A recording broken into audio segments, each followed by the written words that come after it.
여권 유력 대선 주자인 이재명 경기지사가 비대면 기자회견을 열고 광폭 행보를 이어가고 있습니다.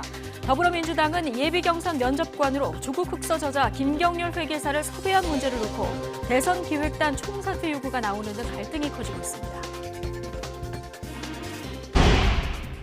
요양병원을 불법으로 개설하고 요양급여 22억 9천만 원을 부정으로 수급한 혐의를 받는 윤석열 전 검찰총장의 장모 최모 씨에 대해 법원이 1심에서 징역 3년을 선고하고 법정 구속했습니다. 어제 826명의 코로나19 신규 환자가 발생하면서 6개월 만에 가장 많은 확진자가 나왔습니다. 민주노총이 내일 서울 도심 대규모 집회를 예고한 가운데 김부겸 국무총리는 오늘 오후 집회를 자제해달라는 담화문을 발표할 예정입니다. 지난달 소비자 물가가 2.4% 올라 석 달 연속 2%대 상승률을 기록했습니다. 외식 물가가 2년 3개월 만에 최고 상승률을 나타냈고 농축수산물은 6개월째 두 자릿수 상승세를 이어갔습니다. 미 중앙은행 연방준비제도가 내년 말쯤 기준금리를 인상할 필요가 있다는 국제통화기금 IMF의 평가가 나왔습니다. IMF는 올해 미국의 경제 성장률 전망치를 7%로 상향 조정하고 미국이 자산 매입 축소를 거쳐 금리 인상을 시작해야 할 것으로 분석했습니다. 39년 만에 가장 늦은 장마가 내일부터 전국에서 시작됩니다. 제주도부터 시작해서 내일 밤부터 모레 오전 사이 중부지방에 최고 150mm의 국지성 폭우가 내릴 것으로 예상됩니다. 시청자 여러분 안녕하십니까? 7월 2일 뉴스앤이슈 시작합니다.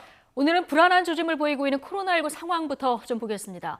하루 신규 확진자가 지난 1월 초 이후 약 6개월 만에 가장 많은 826명을 기록했습니다. 해외 유입 환자도 61명으로 역대 두 번째 규모라 좀 걱정을 더하고 있습니다.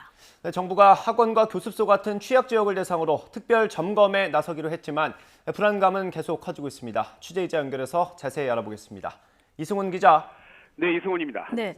자, 하루 확진자 826명, 코로나19 신규 환자가 800명대로 올라간 건 지금 지난 1월 초 이후 처음이라고요? 예, 그렇습니다. 지금까지 확인된 하루 신규 환자 모두 826명입니다. 이렇게 많은 환자가 나온 건 지난 1월 7일에 869명 이후에 약 반년 만인데요. 정확히는 176일 말입니다.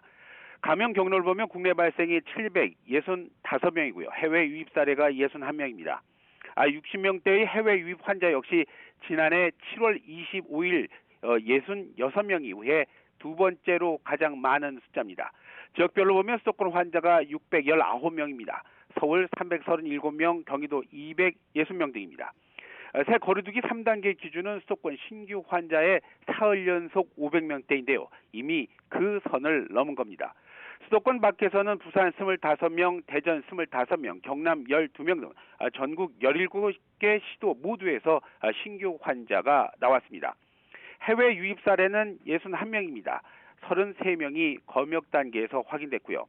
나라별로 보면 인도네시아에서 입국한 관련자가 27명으로 가장 많았는데요. 이 가운데 24명이 내국인입니다. 코로나19 관련 사망자는 3명이 늘었고 위중증 환자는 1명이 늘었습니다. 네, 정부도 지금 상황을 엄중히 보고 있을 텐데 어떤 대책이 있습니까? 네, 정부는 무엇보다 현재 수도권의 확산세를 매우 심각하게 보고 있습니다. 지난 사흘 동안 전국의 신규 환자 10명 가운데 8명 이상이 수도권에서 나올 정도로 수도권의 상황 심각합니다. 정부는 지금도 상황이 안 좋지만 앞으로가 더 걱정이라고 판단하고 있습니다. 수도권을 제외하고는 이미 완화된 거리두기를 적용해서 접촉이 빈번해지고 있고요. 여기에 전파력이 강한 델타 변이 바이러스를 통한 집단 감염이 시간이 지날수록 더 넓은 곳에서 확인되고 있어서입니다. 다만 수도권의 거리두기를 일주일 유예한 상황인 만큼 이번 주 상황을 좀 더 세심하게 지켜보겠다고 정부는 밝혔습니다.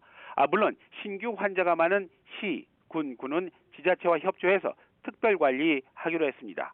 또 학원과 교습소 등 7개 분야 감염 취약시설 역시 특별점검합니다.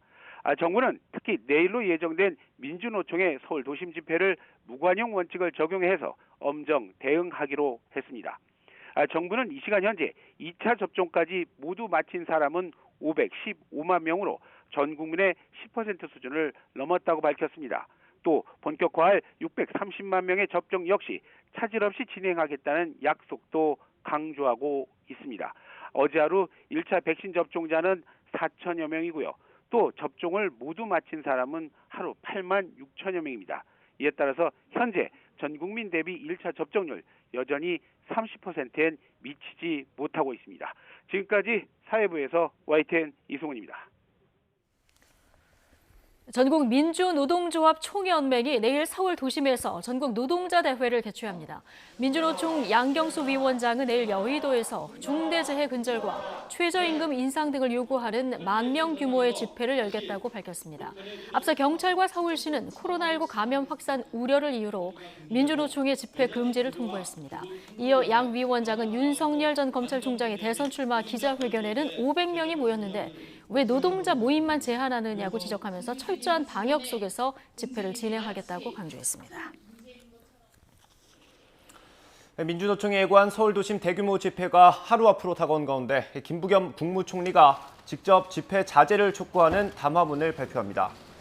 김 총리는 오늘 오후 2시 정부 서울청사에서 코로나19 방역을 위해 대규모 집회를 자제해달라고 촉구하는 담화문을 낼 예정입니다.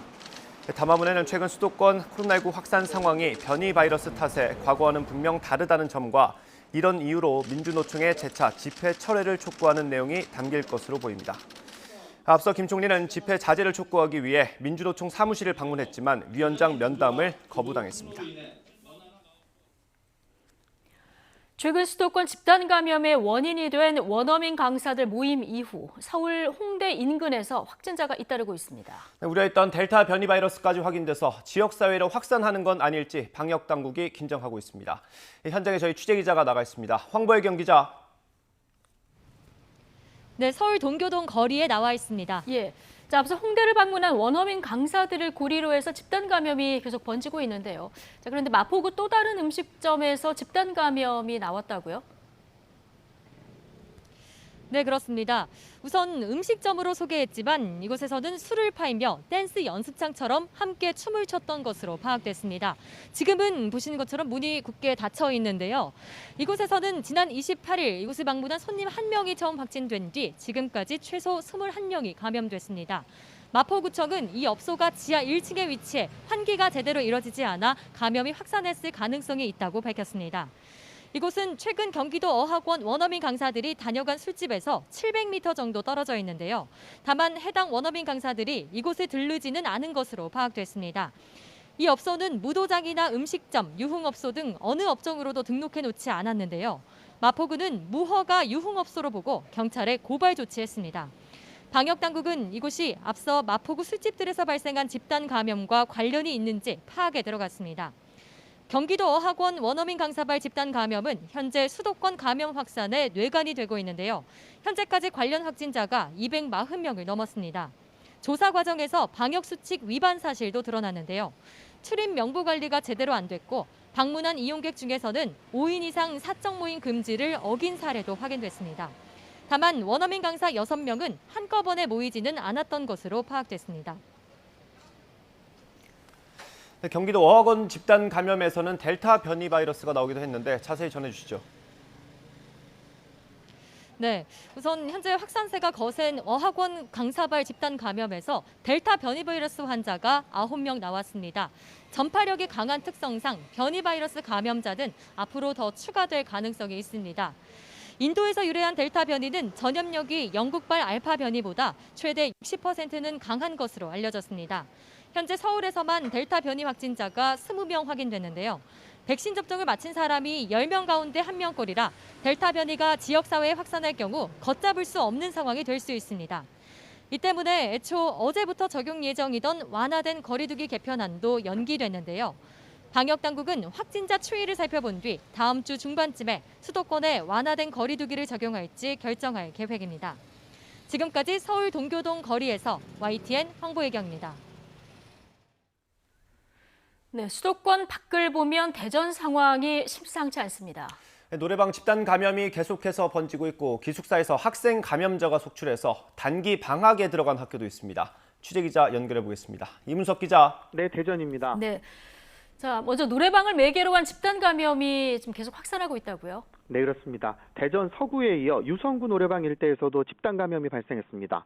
두 지역 노래방에서 44명이 확진 판정을 받았습니다. 종사자와 손님, 이들의 접촉자들입니다. 두 집단에서 역학관계가 확인된 노래방만 20곳이 넘습니다. 관련된 노래방 수가 많은 만큼 추가 감염자 가능성도 크다고 할 수 있습니다. 서구 지역 노래방에서 먼저 집단 감염이 보고됐었는데요. 대전시는 영업 제한 시간을 어긴 노래방 6곳에 2주간 집합 금지 명령을 내렸습니다. 과태료도 150만 원씩 부과했습니다.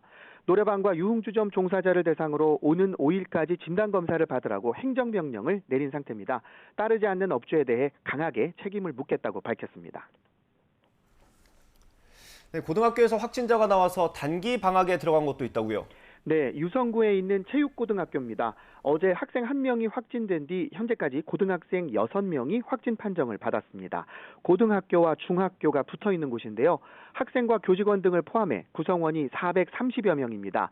학교 특성상 학생들이 모두 기숙사에서 합숙 생활을 한 거로 전해졌습니다. 확진된 6명 가운데 3명은 같은 방을 사용했고 이 가운데 2명은 서울과 경기도에 거주하고 있습니다. 밀접 접촉자만 300여 명으로 조사됐습니다. 학교 측은 어제 학생들을 모두 집으로 돌려보내서 검사를 받도록 했습니다. 또 오늘부터 16일까지 단기 방학에 들어갔습니다. 지난달 20일 시작된 유성구 교회 집단 감염도 계속해서 이어지고 있습니다. 자가 격리 중인 교인 가운데 확진자가 계속 추가되면서 현재까지 69명이 감염된 거로 조사됐습니다. 대전은 교회와 가족 간 모임, 최근에 노래방까지 집단 감염이 끊이지 않고 발생하고 있습니다. 새 확진자가 매일 20명 넘게 나오고 있는데 학교를 매개로 한 감염 사례까지 추가되면서 확산세가 좀처럼 수그러들 기미를 보이지 않고 있습니다. 지금까지 대전에서 YTN 이문석입니다. 네, 이 같은 확진자 증가세로 수도권에서는 새로운 거리두기 적용이 일주일 미뤄졌죠. 여전히 식당과 카페에서는 밤 10시까지 4명까지만 모일 수 있습니다. 야간 장사를 준비하면서 기대감이 컸던 자영업자들은 누구보다 크게 실망했고 시민들은 식당이 문을 닫는 밤 10시가 넘어선 뒤에는 야외에서 술판을 벌이기도 했습니다. 손효정 기자가 현장을 취재했습니다. 밤 10시가 다가오자 어김없이 퇴장을 알리는 노래가 울려 퍼집니다. 지금은 우리가 헤어져야 할 시간, 다음에 또 만나요. 최근 확진자가 급증한 수도권에서는 식당을 비롯한 다중이용시설에서 자정까지 2시간 더 6명까지 모일 수 있게 한 새 거리두기가 일주일 미뤄졌습니다. 재료도 2배 준비하고 일할 사람도 구했던 자영업자는 허탈하기만 합니다. 10시에서 10시 2시간은 너무 차이가 크거든요, 저희한테는. 그래서 이제 저희는 이제 준비도 많이 놓고 인력도 많이 이제 계속 구하려고 하고 있었는데 갑자기 그래 버리니까 저희도 이제 붕 뜬 거죠, 지금. 반년 만에 4명이 넘게 모이는 약속을 잡았던 시민도 아쉽기는 마찬가지입니다. 잡았다. 오늘도 솔직히 잡았는데 갑자기 변경되는 바람에 좀 인원도 축소가 되고 그리고 또 이렇게 시간도 10시까지밖에 안 돼서 약속도 좀 축소돼서 아쉽긴 한데 클럽 등 유흥주점은 집합금지 조치가 유지돼 문을 열지 못했습니다. 서울 마포구의 한 공원입니다. 지금은 영업 제한 시간인 10시보다 1시간이 더 지났는데요. 식당이나 카페에 갈 수 없는 시민들은 이런 공원 같은 야외 공간에 모여서 이야기를 나누거나 술을 마시고 있습니다. 마스크를 쓰지 않은 건 물론 6명이 모여 술판을 벌이기도 합니다. 서울시 단속에도 아랑곳하지 않습니다. 자, 선생님들 빨리 일어나 주세요. 오늘 근데 4분 넘게 나오셨잖아요. 만났어요, 우연히. 이제 들어가시는 건가요? 하고 가야죠. 들어가야죠. 골목으로 들어가야죠. 백신을 한 번이라도 맞은 사람은 야외에서 마스크를 벗을 수 있게 됐지만 누가 백신을 맞았는지는 알기 어려워 단속에 한계가 있습니다. 사람이 맞았는지 안 맞았는지에 대해서는 확신을 못 갖고 있고 또 딴 사람들의 이제 의해서 이제 전염될까 봐 그런 부분들이 염려되는 거죠. 방역 당국은 다음 주 중반 확진자 추이를 지켜본 뒤 수도권 지역에 새 거리두기를 적용할지 결정할 방침입니다. YTN 손유정입니다.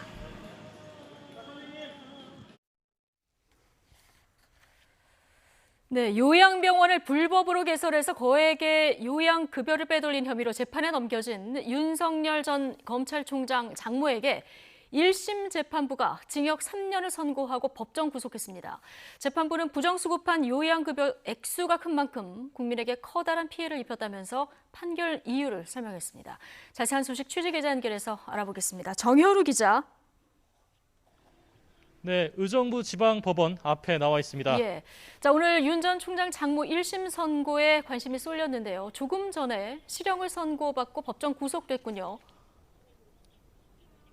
네, 그렇습니다. 오늘 의정부 지방법원에서 윤석열 전 검찰총장의 장모인 최모 씨에 대한 사기죄와 의료법 위반 혐의에 대한 재판이 열렸는데요. 제가 서 있는 이곳까지 승용차를 타고 들어온 윤석열 전 검찰총장의 장모 최모 씨는 취재진의 질문에 대해서 어떠한 심경이나 혐의 인정 여부에 대해서 밝히지 않았습니다. 실형이 선고되면서 최 씨는 곧바로 법정 구속이 됐는데요. 징역 3년을 선고받았습니다. 최 씨는 의정부 교도소로 이송되게 됩니다. 지난해 4월 해당 혐의로 고발장이 접수된 지 1년 3개월 만에 나온 결과입니다. 공소사실로 적시된 의료법 위반 혐의 등이 인정된 겁니다. 먼저 재판부는 의료인이 아닌데도 의료재단을 설립해 요양병원을 개설한 의료법 위반 혐의에 대해서 유죄로 판단했습니다. 이후 사위를 동원해 요양병원 운영에 깊이 관여한 정황과 함께 국민건강보험공단으로부터 받아낸 요양급여 22억 9천만 원에 대해서도 부정으로 수급한 것으로 봤습니다. 그러면서 재판부는 부정수급한 요양급여 액수가 크고 그만큼 국민 경제 전체에 커다란 피해를 입혔다며 양형 이유를 설명했습니다. 이에 대해 최 씨 측 변호인은 검찰 수사와 기소 과정에서 드러난 부당함을 재판부가 전혀 고려하지 않은 데에 대해 대단히 유감스럽다며 법정 구속에도 반발했습니다. 75살 이상 어르신인데 어떻게 법정 구속을 하겠냐는 겁니다. 또 바로 항소하겠다고도 밝혔습니다. 최 씨는 지난 2013년 의료인이 아닌데도 동업자 3명과 함께 의료재단을 세운 뒤 요양병원을 운영하는 데 관여하면서 지난 2015년 5월까지 요양급여를 챙긴 혐의로 기소됐습니다. 앞서 경찰은 지난 2015년 해당 사건을 수사할 때 최 씨가 이사장직에서 물러나면서 병원 운영에 대한 책임 면제각서를 받았다는 이유로 동업자들만 검찰에 송치한 바 있습니다. 이후 지난해 4월 최강욱 열린민주당 대표 등이 최 씨를 의료법 위반 혐의로 다시 고발했고 검찰은 책임 면제 각서가 최 씨의 범죄 성립에 영향이 없다고 보고 재판에 넘긴 바 있습니다. 이번 선고 공판은 윤석열 전 검찰총장이 대선 후보에 출마하겠다고 발표한 뒤 장모에 대한 내려진 첫 선고인 만큼 많은 주목을 받고 있습니다. 이 때문에 이곳 현장에서는 수많은 취재진을 비롯해 유튜버들이 몰리면서 큰 고성이 이어지기도 했습니다. 선고 결과가 나오자 일부 방청인들은 고성을 내기도 한 바 있습니다. 지금까지 의정부 지방법원에서 YTN 정현우입니다. 네, 윤석열 전 총장은 장모가 요양병원 사건 1심에서 징역 3년의 실형을 선고받으면서 처가 의혹 부담이 더 커졌습니다. 윤 전 총장은 이틀째 공식 일정을 잡지 않으면서 침묵을 유지하고 있는 가운데 민주당은 법적 정의가 드디어 드러났다면서 공세를 이어가고 있습니다. 국회 취재기자 연결하겠습니다. 송재인 기자. 네, 국회입니다. 네, 자, 야권의 선두주자 윤석열 전 총장 장모의 요양급여 부정수급 혐의 사건 1심 선고가 조금 전에 나왔는데, 자, 윤석열 전 총장 측에 직접 반응이 나왔습니까? 네, 아직은 나오지 않았습니다. 말씀하셨듯이 조금 전 윤 전 총장 장모 최모 씨가 요양병원 불법 개설 혐의 사건 1심 재판에서 징역 3년의 실형을 선고받았습니다. 장모가 법정 구속까지 되면서 윤 전 총장의 최대 약점 가운데 하나로 거론되는 이른바 처가 리스크가 결국 가시화했다는 평가가 나옵니다. 윤 전 총장은 어제부터 이틀째 공식 일정을 잡지 않으면서 상황을 주시하던 분위기였는데 오늘은 특히 캠프 차원에서 장모 사건 관련 입장을 내지 않을 계획이라며 미리 못 박았고 침묵으로 일관하고 있습니다. 이미 부인 김건희 씨의 직접 해명으로 오히려 각종 처가 의혹이 더 주목을 받게 되던 상황인데 장모가 1심에서 실형을 선고받으면서 윤 전 총장으로선 전면에 내세웠던 공정과 정의 가치가 흔들릴까 우려할 수밖에 없어 보입니다. 민주당은 선고 결과가 나오자마자 윤 전 총장에 대한 공세에 시동을 걸었습니다. 더불어민주당 송영길 대표는 윤석열 전 총장의 장모가 법정 구속된 것과 관련해 검찰총장이라는 외피가 사라지자 기소가 되고 법적 정의가 밝혀졌다고 말했습니다. 또 부인과 장모는 사실상 경제 공동체라는 논리가 적용될 수 있다면서 대통령이 되려는 윤석열 전 총장은 1심 유죄 판결에 대해 책임 있는 언급이 필요하다고 압박했습니다. 반면 윤 전 총장 영입을 계획하고 있는 국민의힘 일부 의원들은 김명수 대법원장이 이끄는 사법부답다며 이번 판결의 정치적인 의도를 의심했습니다. 네, 여권 상황도 보죠. 어제 출마를 선언한 이재명 지사, 오늘도 광폭 행보를 이어가고 있는데요. 정작 당은 지금 예비 경선 시작부터 갈등이 커지면서 위기를 맞았죠. 네, 그렇습니다. 예비 경선이 막을 올린 지 불과 이틀 만에 경선을 총괄하는 대선기획단을 향한 총사퇴 요구가 제기됐습니다. 대선경선기획단이 어제 예비 경선 압박 면접관으로 조국 흑서 공동저자 김경률 회계사를 섭외했다고 공식 발표하면서 시작된 갈등입니다. 소식이 발표되자마자 대선주자 이낙연 전 대표와 정세균 전 총리는 쓴소리 이벤트에도 정도가 있다며 공개적으로 반발했습니다. 조국 전 장관을 거짓으로 공격했던 김 회계사를 민주당 경선 면접관으로 섭외하는 게 말이 되냐며 거부 의사까지 밝혔습니다.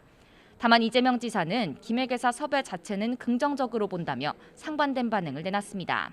결국 경선기획단은 2시간 만에 김경률 회계사 섭외 결정을 번복했지만 기획 자체를 두고 후폭풍이 더 거세졌습니다. 당장 정세균 전 총리는 오늘 아침 라디오 인터뷰에서 지도부 차원의 공식 사과와 경선기획단 전원 사퇴를 촉구했습니다. 또 다른 대선주자 추미애 전 장관과 이낙연 전 대표 측 그리고 일부 지도부까지 경선기획단 책임론에 가세했습니다.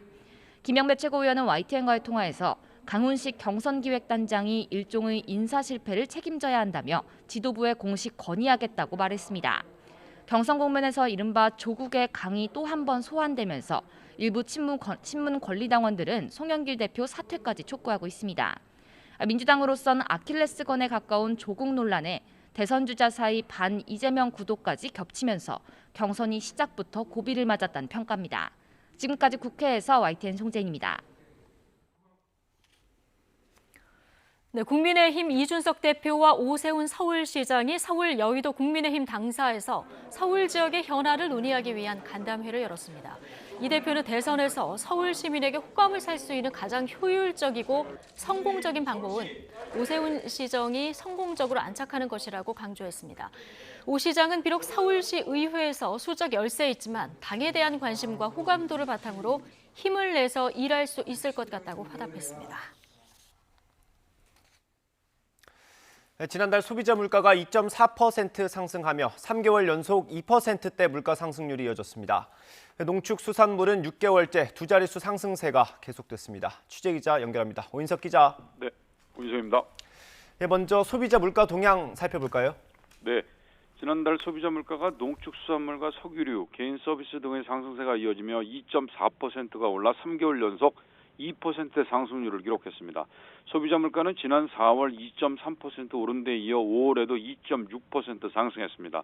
지난달에는 상승률이 다소 낮아졌지만 여전히 2%대가 이어지고 있습니다. 특히 농축수산물은 10.4%가 올라 올해 1월부터 6개월째 두 자릿수 상승률이 이어졌습니다. 품목별로는 달걀이 54.9%, 고춧가루가 35.0%, 휘발유 19.8%, 경유는 22.4%가 상승했습니다. 외식 물가는 2.3% 오르며 2019년 3월 이후 2년 3개월 만에 최고 상승률을 기록했습니다.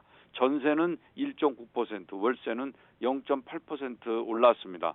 반면 전기, 수도, 가스는 4.8% 하락했습니다. 통계청은 개인 서비스 가격은 오름세를 지속할 가능성이 크지만 농축수산물 가격은 다소 둔화되고 국제 유가도 오름세가 더 확대되지는 않을 전망이라며 하반기에는 물가 상승률이 2분기보다 안정세를 보일 것으로 예측했습니다.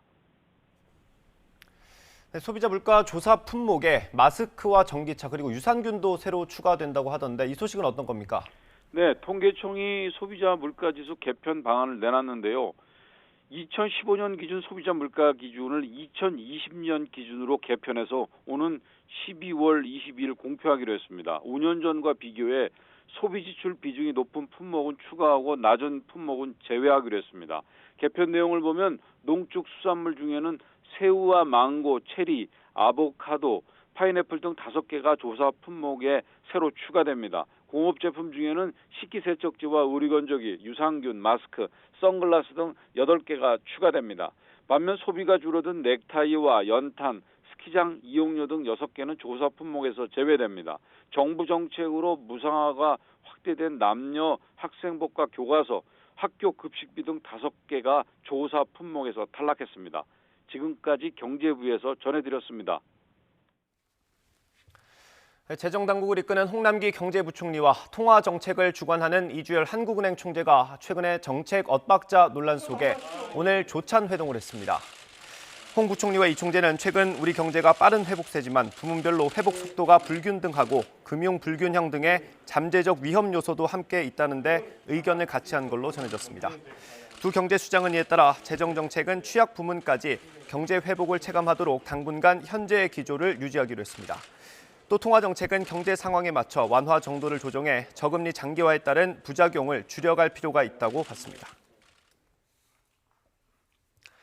미국 중앙은행인 연방준비제도가 내년 말을 전후해서 기준금리를 인상할 필요가 있다고 국제통화기금 IMF가 진단했습니다. 블룸버그 통신은 IMF가 미국과 연례 협의를 거쳐서 낸 보고서를 통해 이같이 평가했다고 보도했습니다.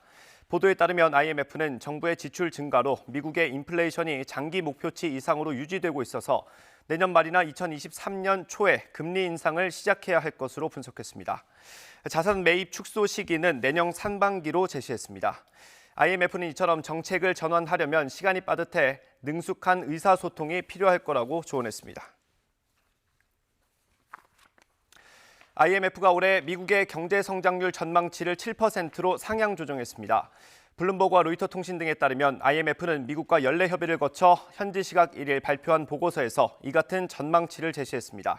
IMF는 미국의 올해 경제 성장률 전망치를 지난 1월 5.1%로 전망했다가 4월에 6.4%로 수정한 뒤 이번에 7%로 다시 올렸습니다. 미국 언론들은 미국의 경제 성장률 7%는 1984년 이후 최고 수준이라고 전했습니다. 문재인 대통령은 우리는 지난 2년 일본 수출 규제와 코로나19 위기를 연이어 겪으면서 위기에 강한 대한민국의 저력을 증명해냈다고 강조했습니다. 문 대통령은 오늘 한국무역협회에서 열린 대한민국 소재 부품 장비 산업 성과 간담회에 참석해 우리 기업과 국민이 혼연일체된 노력이 있었기에 일본 수출 규제에 따른 위기를 극복할 수 있었다며 이같이 밝혔습니다. 그러면서 지난 2년의 경험은 우리 국민과 기업의 위기를 기회로 전환하는 도전 DNA를 심어줬고 우리의 잠재력을 확인하면서 어떤 위기도 극복할 수 있다는 국민적 자부심이 자리 잡는 계기가 됐다고 덧붙였습니다. 또 앞으로 정부는 더 큰 목표를 위해 소부장 2.0 전략을 토대로 소부장 으뜸 기업 100개를 육성하고 글로벌 생산 허브가 될 5대 특화 단지를 조성해 우리 기업의 도전을 더 든든하게 지원할 거라고도 설명했습니다. 네, 방금 들어온 속보 전해드리겠습니다. 윤석열 전 검찰총장이 법 적용에는 예외가 없다는 게 소신이다 이런 입장을 밝혔습니다. 조금 전에 저희가 윤석열 전 총장의 장모가 법정에서 구속됐다, 징역 3년을 선고받고 법정 구속됐다는 소식 전해드렸는데 윤석열 전 검찰총장이 입장을 냈습니다. 법 적용에는 예외가 없다는 게 소신이다 이런 입장을 밝혔고요.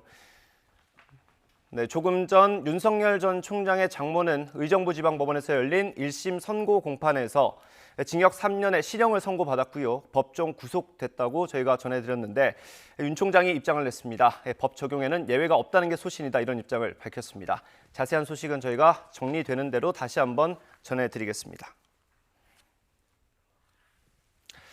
다음 소식입니다. 무더위가 기승을 부리는 가운데 주말부터는 전국이 동시에 장마권에 들 것으로 보입니다.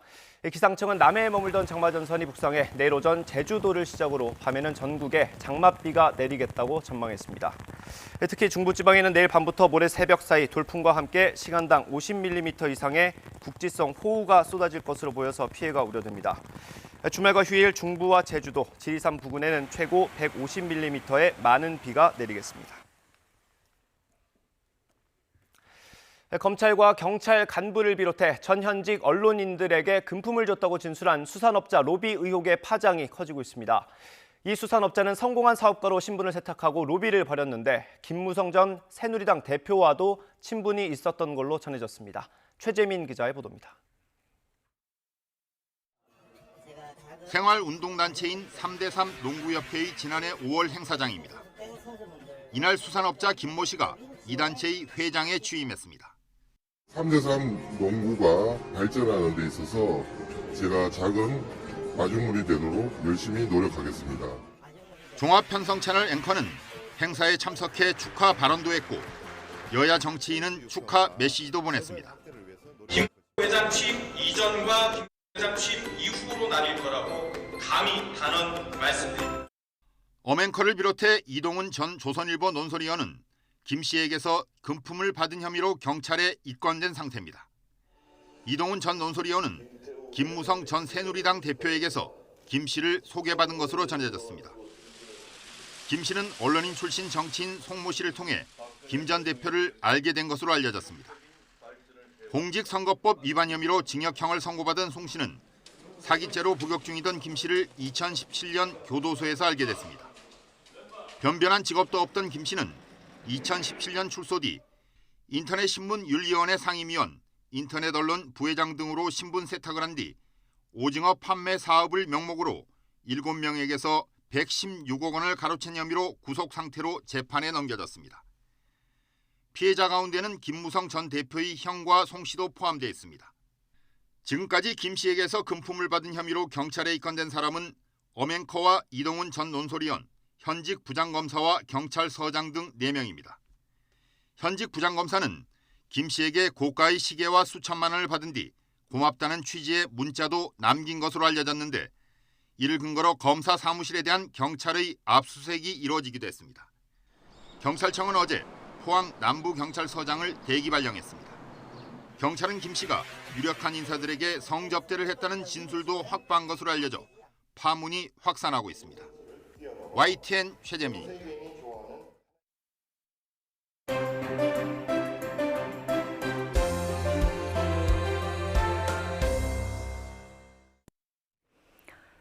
(20대) 대통령 선거 250일 정도 남았습니다. 민주당에서는 모두 9명이 출사표를 던졌고 야권에서도 10여 명이 출마를 선언하거나 선언할 예정입니다.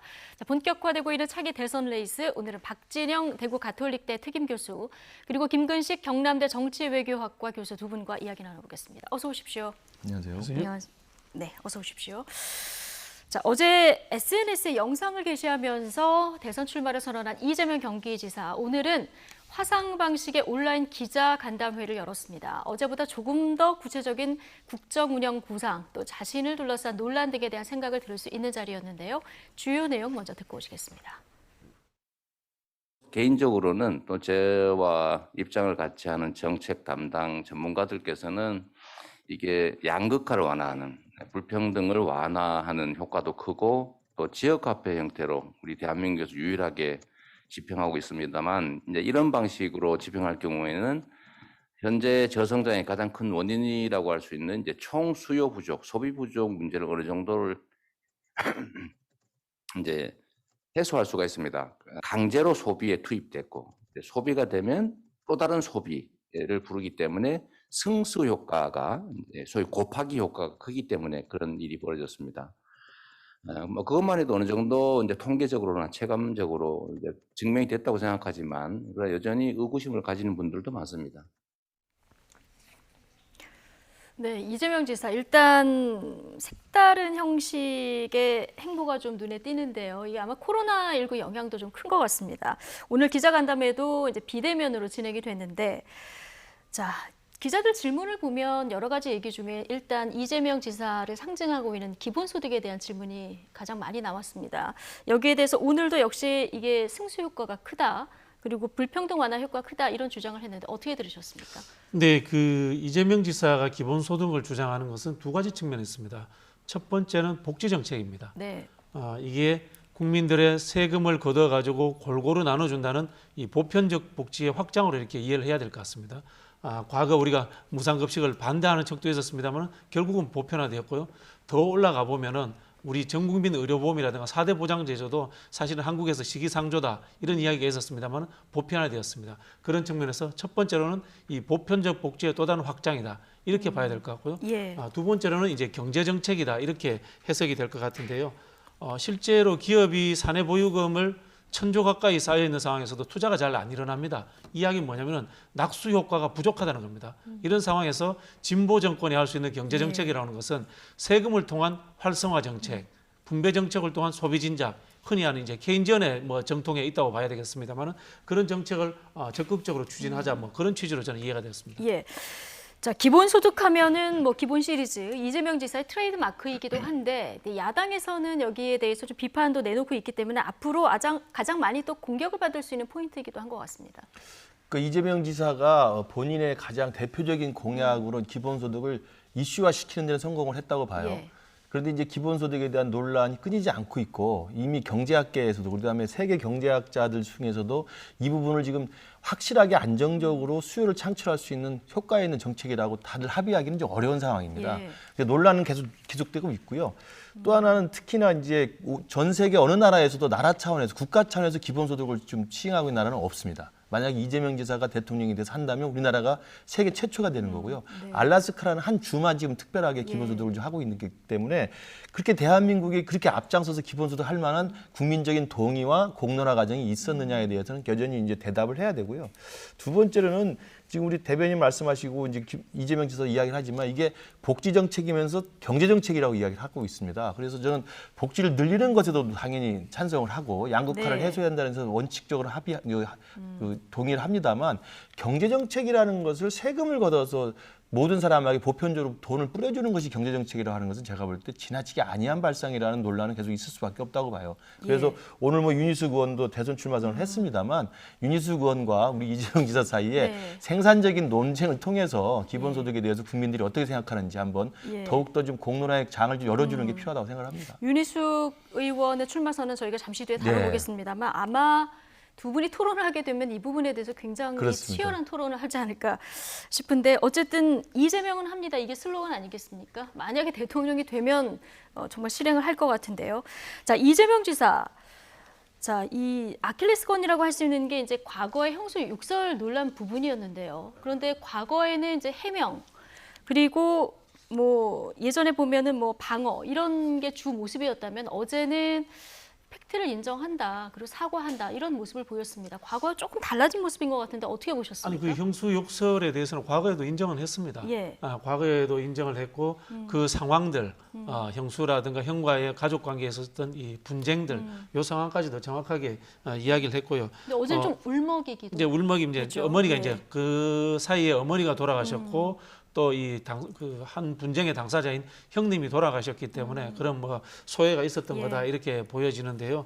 하나 말씀드릴 것은 이재명 지사의 이 부분들은 흔히 하는 표현 말로 소시적에 있었던 사생활 관련 이야기입니다. 예. 흔히 이 정치인들이 흔히 나오는 이제 비리 연루 의혹이라든가 가족 관련돼서 이익관계 이야기는 아니다. 그런 측면에서 본인이 그 당시에 성숙하지 못했다. 예. 이렇게 해서 이제 저는 넘어갔기 때문에 국민들이 이 부분에 대해서는 10년 전의 이재명과 지금의 이재명은 또 다르기 때문에 제가 봤을 때는 좀 이해도가 좀 높아지지 않을까 뭐 그런 생각이 좀 듭니다. 예. 이미 이 의혹에 대해서는 여러 차례 다뤄졌고요. 지금 소시적 있었던 사생활이다 이렇게 얘기를 해주셨고요. 이익 관련 이야기는 아니기 때문에 큰 영향은 앞으로 없을 것이다 이렇게 보셨는데요. 어떻게 보십니까? 저도 이게 오래전 일이고요. 그다음에 이재명 지사가 성남시장 겪고 경기도지사 겪고 또 지난 2017년에 대선도 한번 뛰었지 않습니까? 그래서 많이 탄탄해진 느낌이 분명히 있어요. 그래서 이제 기존에 제기됐던 여러 가지 사생활과 관련된 의혹들, 어제도 본인이 스스로 인정했던 욕설 이런 것들에 대해서 이제 팩트로 인정을 하고 있고 예. 그 부분에 대해서는 좀 정식으로 사과를 하고 있기 때문에 이것이 뭐 크게 쟁점화돼 가지고 이것 때문에 큰 타격을 입을 것 같지는 않습니다. 물론 이제 구전으로 사람들이라는 게 직접 그 욕설을 들어보면 듣기 전과 또 다른 느낌이 있을 수 있기 때문에 구전으로 밑에서 돌아다니는 걸 어떻게 하겠습니까? 그러나 네. 이것이 정치적 쟁점화돼 가지고 공격의 대상이 되지는 않을 거라는 생각이 들고요. 다만 남아 있는 건 있습니다.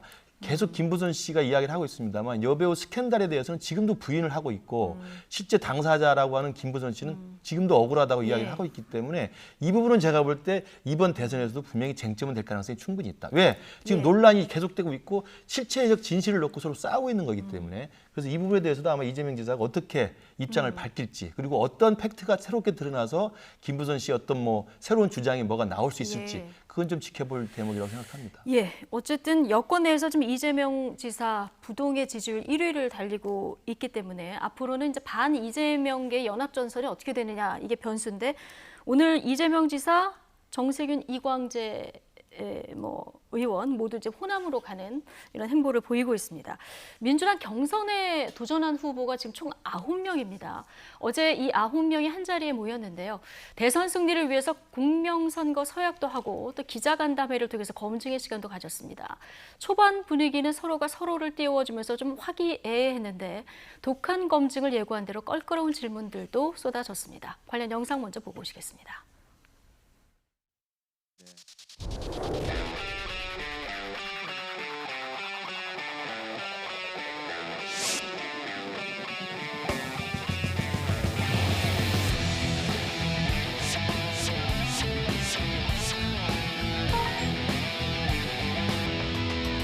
세대 교체를 주장하고 계시기도 합니다. 아마 민주당 이번은 경선 후보 중에서 가장 젊으시죠? 역시 우리 당의 보배시다 이렇게 느낌을 확 받았고 제가 팬이기도 합니다. 주택 정책에 회한이 많습니다. 가장 잘못된 정책이라면 저는 부동산 정책이라고 꼽고 싶습니다. 그러니까 내로남불이라고 하고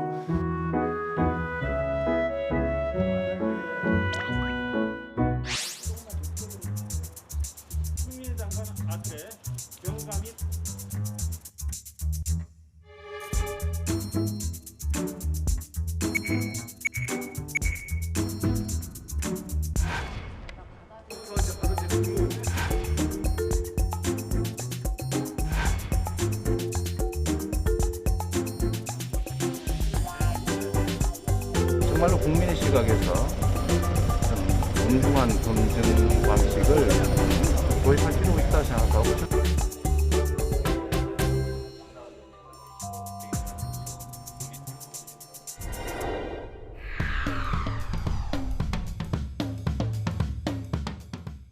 네. 국민 면접 프레스데이 행사 어제 있었는데요. 물론 이제 흥행을 위해서 마련한 행사이겠습니다만 좀 보신 것처럼 자본도 좀 있는 것 같긴 합니다. 후보들 간 화기애애한 면도 앞서 좀 보셨고요. 껄끄러운 기자들 질문도 있었는데 역시 후보들 가장 현 정부의 실책이 뭐라고 생각하느냐 이 질문에는 부동산을 많이 뽑았습니다. 그렇죠. 예. 총리도 계시고 총리도 두 분이나 계시고 장관하셨던 분들도 계시고 네. 사실 현 정부에 이제 몸담았던 분들이지 않습니까?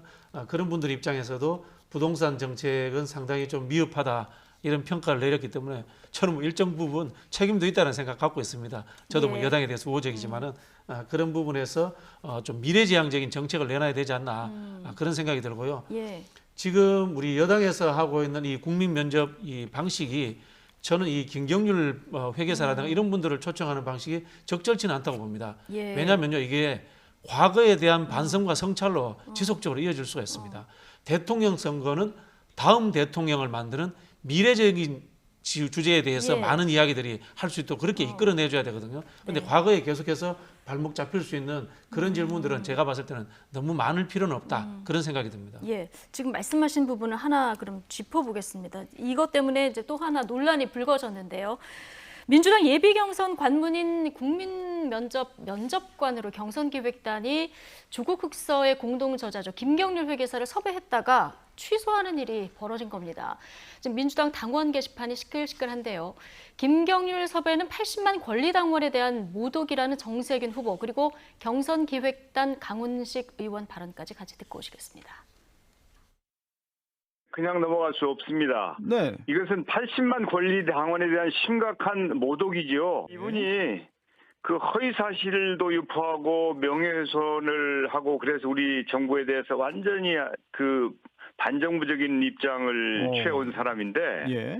아니 이런 분들에게 대선 후보 경선 이 면접을 맡긴다고 하면은 네. 이건 불쾌한 수준이 아니고 치욕이죠. 지도부가 사과를 해야죠. 지도부가 사과해야 되고 네네.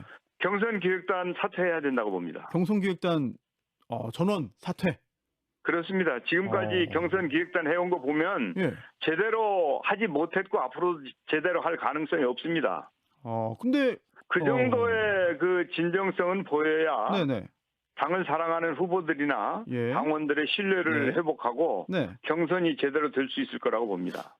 김경률 회계사를 섭외를 했었고 네. 근데 그 과정에 논란이 있었던 것을 살피지 못한 것은 제 단장으로서 제 책임이 있다 이렇게 생각이 듭니다. 네. 하지만 우리가 그런 비판하는 목소리를 또 들어서 극복해 나가는 것이 저희 대선기획단으로서의 역할이라고 보고요. 네. 그래서 또 국민들이 더 이 민주당이 변화하려고 하는 흐름들에 대해서 예. 노력하고 있다는 것을 보여드리는 것이 대선 승리를 위해서 필요한 일이라고 생각하고 있습니다. 예. 야, 조국 전 장관을 그동안 강하게 비판했었던 김경률 회계사. 지금 대선 후보들 면접관으로 섭외를 한 이후에 지금 당원 게시판에 경선 기획단 책임지고 사퇴해라. 심지어는 뭐 대표 탄핵 얘기까지 거론되는 이런 상황이라고 하는데 당내 분위기가 지금 어떻습니까? 뭐 게시판 분위기하고 저는 비슷한 것 같다라고 네. 느끼고 있습니다. 이 변화와 중도 확장, 성찰이라는 측면에서의 지도부의 고뇌는 뭐 이해가 가는 측면이 있습니다만은 김경률 변호사를 회계사를 여기 이제 면접관으로 모시게 되면은 김경률 변호사가 이제까지 했던 주장들이 회계사가 했던 주장들이 정상화되는 답이다 이렇게 이해되는 상황이 될 수 있고요. 그러면은 조국 장관의 입장에서 싸웠던 우리 쪽 의원들이라든가 지지자들은 굉장히 잘못된 판단을 했다. 이런 답을 줄 수 있기 때문에 저는 문제가 있다 이렇게 보여지고요. 다만 여기에 대해서 김경률 회계사가 이제는 이제 면접관에서 빠졌기 때문에 수용하고 저는 이 무마하면서 넘어가는 것이 당을 위해서 좋지 않겠나 그런 생각이 들고요. 근데 하나 궁금한 게 자, 이런 과정이 사전에 조율이 안 됐는지 하고요. 오늘 정세균 후보 얘기하는 걸 들어보면은 프레스데이 행사도 전날 오후에 공지가 됐다는 거거든요. 경선 연기 논쟁 때문에 당의 준비가 조금 미흡했던 것 같다라는 뭐 느낌은 저도 받았고요.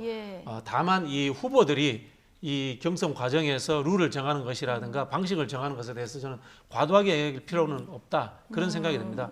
정세균 후보께서 이제 후보죠. 그래서 말씀하시는 것도 제가 보기에는 한편으로 보면 전략적 화내기가 아닌가 뭐 그런 생각도 좀 듭니다. 예. 자, 송영길 대표 체제 이후에 조국 전 장관 사태 혹은 내로남불 비판에 대한 여러 차례 사과가 있긴 했습니다.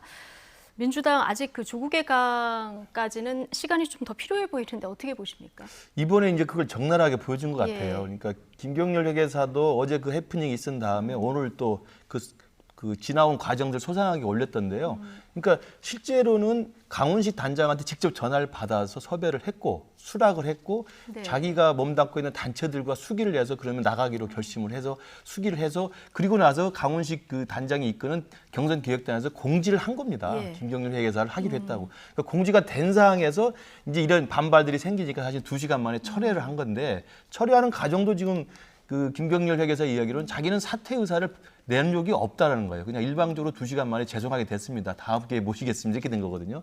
그러니까 저는 김경률 회계사 개인적으로도 섭외 과정과 이 사이의 과정이 상당히 좀 그 커뮤니케이션 문제가 있다는 걸 섭섭하게 좀 기분 나빠할 부분이 있다고 생각하고요. 물론 강훈식 단장도 그런 이제 후보들의 강력한 반발을 예상을 못했을 수도 있죠. 그러나 전체적으로 보면 민주당의 지금 분위기가 우리 앵커께서 말씀하신 것처럼 지난 4월 7일 재보궐선거의 참패에도 불구하고 그리고 일부 초선 의원들의 이제 조국의 강을 건너야 된다고 하는 조국 반성에 대한 필요성에도 불구하고 여전히 일단 강성 당원들이 있고 그다음에 또 친문 또 이 조국 사수대에 가까운 분들이 여전히 극성적으로 그 발언권을 행사하고 있기 때문에 송영길 대표도 스스로는 지금 사실 당대표 취임에 공식 기자회견을 열어서 조국 사건에 대해서 사과하지 않았습니까? 그럼에도 불구하고 지금 또 이런 일이 불거지는 거거든요. 그러니까 이게 김경률 회계사라고 하는 특정 인물에 대한 호도의 문제가 아니라 조국의 강을 건널 것이냐 말 것이냐에 대한 문제를 놓고 여전히 민주당 내에서는 온건파와 강경파 사이에 갈등이 남아있다는 것밖에 되지 않습니다. 결국 김경률 회계사 자리는 유인태 전 국회 사무총장으로 대체가 됐는데 김경률 회계사 섭외에 대해서 지금 정세균, 이낙연 후보는 굉장히 강한 반발을 했습니다만 이재명 경기도지사 같은 경우는 상당히 괜찮은 아이템 이렇게 평가를 또 했거든요. 아니 그게 몇 가지 전제가 있더라고요. 첫 번째는 본인도 김경률 회계사의 주장에는 동의하지 않는다라는 이야기를 분명하게 했고요. 두 번째는 당이 중도화되려고 하는 변화하려고 하는 노력에 대해서는 존중한다. 그런 측면이고요. 사실 마지막으로는 내가 후보이기 때문에 여기에 대해서 어떤 뭐 강한 주장을 내는 게 적절치 않다라고 이렇게 이야기했던 거고 내면으로 보면 이런 부분도 있는 것 같아요. 내가 토론을 잘하기 때문에 김경률 지사가 칼자루를 쥔 면접관일지라도 내가 토론해서 김경률 그 회계사의 이야기를 얼마든지 자기가 극복할 수 있다라는 뭐 그런 자신감의 표현으로 보였습니다. 아, 그렇군요. 근데 당내 분위기는 이게 적절하지 않았다 이런 분위기가 적절하지 않다는 분위기가 좀 대세였던 것 같습니다. 네. 그렇군요. 자, 이 다 경선 흥행을 위해서 이런 여러 가지 그 김경률 회계사 얘기까지 나온 거 아니겠습니까? 근데 자칫 초반 잡음이 다른 쪽으로 좀 좀 부정적인 흥행으로 가는 건 아닌가 이런 우려의 목소리도 한편에선 나옵니다. 그러니까 여전히 저는 민주당 내에 이른바 친문 비문, 지금은 이제 친 이재명이냐 또 비 이재명이냐로 이제 갈릴 수도 있겠습니다만 이게 사실은 잠복되어 있는 갈등의 요소거든요. 예. 분명히 어제인가요? 그 이재명 지사는 분명히 이야기했습니다. 그 조국 사태에 대해서 윤석열 총장의 수사가 선택적 정의였다, 선택적 수사였다, 문제가 있다는 걸 인정하지만 그럼에도 불구하고 조국 전 장관이 책임질 건 져야 된다는 이야기를 했어요. 그래서 또 이 조국 장관을 지지하는 또 많은 당원들한테 욕설을 또 듣기도 했습니다. 그러니까 저는 이재명 지사가 대선 후보로 선출되는 9월 5일 날 이후에 민주당의 대선 후보의 목소리와 또 민주당의 그 선출된 이재명 지사의 목소리에 반대하는 민주당 내 강성 친문 권리당원 사이의 갈등이라는 것이 지금 이걸 보면 충분히 애고가 되는 대목이라고 생각을 해요. 그래서 저는 이재명 지사도 이제 이 부분을 감안해야 되고 송영길 대표도 이 부분을 감안해야 되지만 대선 경선이라는 것을 흥행과 관심 속에서 잘 컨벤션 효과가 일어날 수 있도록 하느냐의 문제보다도 갈등의 그 증폭이 더 커지면서 오히려 대선 후유증이 더 커지지 않을까라는 우려를 지금 제3자 입장에서는 진하게 봤습니다. 네, 여권 얘기 여기까지 하고요. 이제 국민의힘으로 넘어가겠습니다. 야권 주자들의 출마 선언도 지금 본물을 이루고 있습니다. 오늘 오전에는 국민의힘 내 경제 전문가로 평가받는 분이죠. 초선의 윤희숙 의원이 대선 출마를 선언했습니다. 주요 내용 듣고 오시겠습니다. 나도 너희들처럼 살아보고 싶었다. 올해 80인 저희 어머니가 자주 하시는 말씀입니다. 그런데 지금 청년들은 어떻습니까? 경제가 내려앉으면서 기회가 사라졌습니다. 월급을 모아서 내 집을 마련하고 아이들 공부시키고 은퇴를 준비하는 당연했던 삶이 지금은 더 이상 당연하지 않습니다. 뛰어오를 기회가 없으니까 금수저, 흑수저 차이가 따라잡혀지질 않습니다. 이게 우리 시대의 급소이고 가시입니다. 정치란 온 힘을 다해서 시대의 급소를 포착하고 가시를 빼내는 일입니다. 그러나 소위 민주화 세력은 이런 정치는 외면하고 자기들 권력을 유지하려고 국민들을 편갈라 싸움 붙이는 일만 했습니다. 이 사람들은 정치란 게 원래부터 네가 죽어야 내가 산다는 것이라고 끊임없이 호도하면서 불법과 내로남불을 일삼았습니다. 우리나라가 민주화된 지 이미 30년이 넘었습니다. 그런데 지금 와서 우리 국민들이 법치와 민주주의를 갈구하는 것은 정말 웃을 수도 없고 그렇다고 안 웃을 수도 없는 상황입니다. 나는 임차인입니다. 이 연설로 화제를 모았었던 윤희숙 의원 오늘 대권에 도전하는 공식 출마 선언을 했습니다. 지금 들어보셨지만 뭐 감성적인 부분도 있고 이성적인 부분도 있었는데 특히 눈에 띄는 거는 경제 전문가로 평가받지 않습니까? 현 정부의 경제 정책에 대해서 상당히 강도 높은 비판을 구체적으로 했습니다. 어떻게 들으셨습니까? 초선이고요, 또 여성이고 또 경제 전문가라는 측면에서 저는 뭐 의미 있는 도전이다. 네. 이렇게 보여지는데요. 이 금방 말씀을 하셨습니다만 정치가 시대의 아픈 가시를 빼내는 거다. 이렇게 말씀하셨는데요. 맞는 말입니다. 그러나 한편으로만 맞는 말입니다. 야당의 입장에서 또는 경제 전문가의 입장에서는 맞는 말일 수 있지만 정치, 행정, 외교, 국정 전반을 논하는 자리로 가기에는 아직은 조금 미흡한 측면이 있지 않나 그런 생각이 들고요. 저는 우리 경제 전공하시는 분들의 정치 주도자가 되는 부분에 대해서 조금 조심스럽게 생각을 하는데요. 경제는 늘 효율성의 원칙을 따집니다. 근데 정치는 해보시면 아시겠지만 민주주의는 상당히 비효율적인 겁니다. 효율적인 생산 구조가 아닙니다.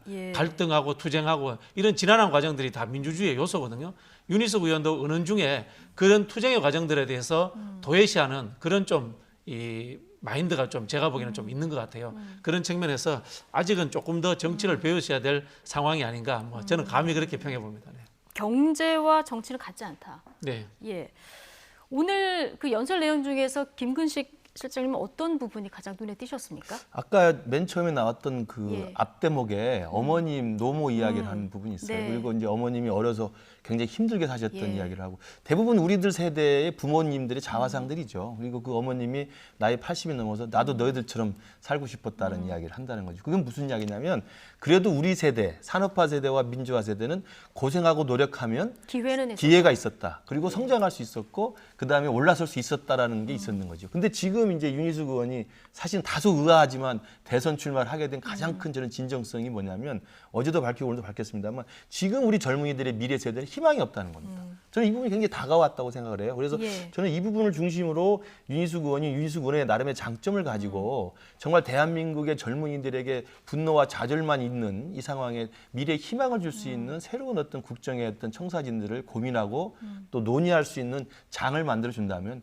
저는 굉장히 큰 의미가 있다고 생각을 하고 윤희숙 의원의 진정성은 저는 굉장히 믿고 싶습니다. 그래서 지금 뭐 복지 정책을 어떻게 하냐, 경제 정책을 어떻게 하느냐, 외교안보도 중요하고 다 합니다만 지금 20, 30대의 좌절을 어떻게 희망으로 바꿀 수 있는가에 대해서는 이제는 여야를 떠나서 진보 보수를 떠나서 다 함께 고민해야 될 시점이다. 그 첫 문제 제기를 저는 윤희숙 의원이 하고 있다고 생각하고 저는 그렇게 잘해줬으면 하는 바람이 있습니다. 네. 파괴력이 얼마나 될 거라고 보십니까? 글쎄요, 그건 제가 뭐 여기서 말씀드리고 그렇습니다만 윤희숙 의원이 워낙 실력이 있는 사람이에요. 그리고 굉장히 다부집니다. 그래서 저는 상당히 많은 그 지지도가 저는 쌓일 수 있다고 생각하고 우리 국민의힘 내부에서 경선 과정에서 일정 정도의 돌풍도 가능하지 않을까. 물론 승리 가능성은 장담할 수 없습니다만 충분히 지켜볼 만한 저는 다크호스라고 생각합니다. 근데 미래 세대, 청년 세대에 대한 희망은 뭐 많은 분들이 얘기를 하고 있고요. 이재명 지사도 그 부분 강조해서 얘기를 하고 있는데, 근데 윤희숙 의원은 이재명 지사하고 여러 차례 SNS 설전을 벌였습니다. 이재명 저격수다 이런 얘기도 많이 듣는데 지금 대선판을 흔들 수 있는 매기가 될 수 있다 이런 분석도 나와요. 어떻게 보십니까? 그 정도까지는 잘 모르겠습니다만은 저는 의미 있는 문제 제기자로서의 역할을 저는 충분히 할 것이다. 그런 생각이 들고요. 이재명 지사 입장에서는 기본소득에 대해서 스탠스를 어떻게 가져야 되냐면요. 완성형이 아니다라고 스탠스를 가져야 됩니다. 아까 우리 김근식 교수님도 말씀하셨지만은 외국에서 선례가 없습니다. 외국에서 선례가 없다고 해서 이제 한국이 하지 말아야 된다라고 하는 시대는 지났거든요. 한국이 가지고 있는 국제적 위상이라는 이런 부분이 있기 때문에 한국이 시범적으로 하는 것이고요. 그것이 시작부터 완성태가 아니기 때문에 윤희숙 의원의 비판이라든가 또는 이재명 지사의 또 역공격이라든가 이런 것들을 과정 속에서 저는 새로운 모델로서 한번 시험적으로 해볼 만하지 않겠느냐. 전면적이지 않더라도요. 파일로트 형식으로라도 그런 측면에서 접근한다면은 저는 뭐 윤희숙 의원과 이재명 지사가 좀 의미 있는 토론 공방을 해주지 않을까 뭐 그렇게 기대도 해봅니다. 부분을 볼 수 있을 것이다. 자, 윤석열 전 총장이 정치를 함께 하고 싶은 그 1순위를 꼽은 게 윤희숙 의원입니다. 앞으로 윤 전 총장 국민의힘 입당 아직 뭐 정확히 결정된 바는 없습니다만 여기에 좀 영향을 미칠 수 있을까요? 윤석열 총장 입장에서는 사실은 뭐 제 개인적인 생각입니다만 국민의힘 입당은 저는 확정적이라고 보고요. 다만 입당의 시기를 좀 저울질하고 있다는 생각이기 때문에 윤희숙 의원에 대해서는 상당히 우호적인 서로 관계를 맺고 있다고 저는 알고 있습니다. 그래서 윤희숙 의원의 대선 출마가 오히려 윤석열 총장의 대선 그 출마의 분위기라든지 아니면 야권에서의 어떤 흥행이 되는 경선의 과정에 상당히 저는 촉진제가 될 거라고 보고 오늘도 그 기자회견에서 끝난 다음에 윤희숙 의원이 질문 답변에 보면 윤석열 총장과 생산적인 토론을 하면서 서로 더 윈윈할 수 있는 그런 식의 어떤 경선 후보의 관계가 됐으면 좋겠다고 이야기를 했기 때문에 저는 상당히 긍정적인 윈윈할 수 있는 저는 긍정적인 포지티브한 관계가 될 거라고 생각을 하고요. 윤석열 총장 측에서도 상당히 이 부분에 대해서는 긍정으로 평가할 거라고 믿습니다. 어쨌든 윤석열 전 총장의 국민의힘 입당은 기정사실인 것 같고 시기의 문제다. 네, 저는 그렇게 생각하고 있습니다. 자, 이 부분도 좀 조기 입당의 변수가 될 수 있을지 모르겠는데요. 윤석열 전 총장의 장모 요양급여 부정수급 혐의로 오늘 1심 그 재판 선고가 있었는데요. 징역 3년이 선고되고 법정 구속이 바로 됐습니다. 자, 이 부분 앞으로 어떤 변수가 될까요? 본인 발언은 아닙니다만은 10원안장 피해를 끼친 적이 없다라는 이야기가 전원으로서 나왔지 않습니까? 그 말에 대해서 응당한 책임을 져야 될 것이다. 첫 번째 그런 생각이 들고요. 저도 이제 그 김근식 교수님 생각처럼 이제 국민의힘에 입당하려고 하지 않을까라는 생각이 드는데요.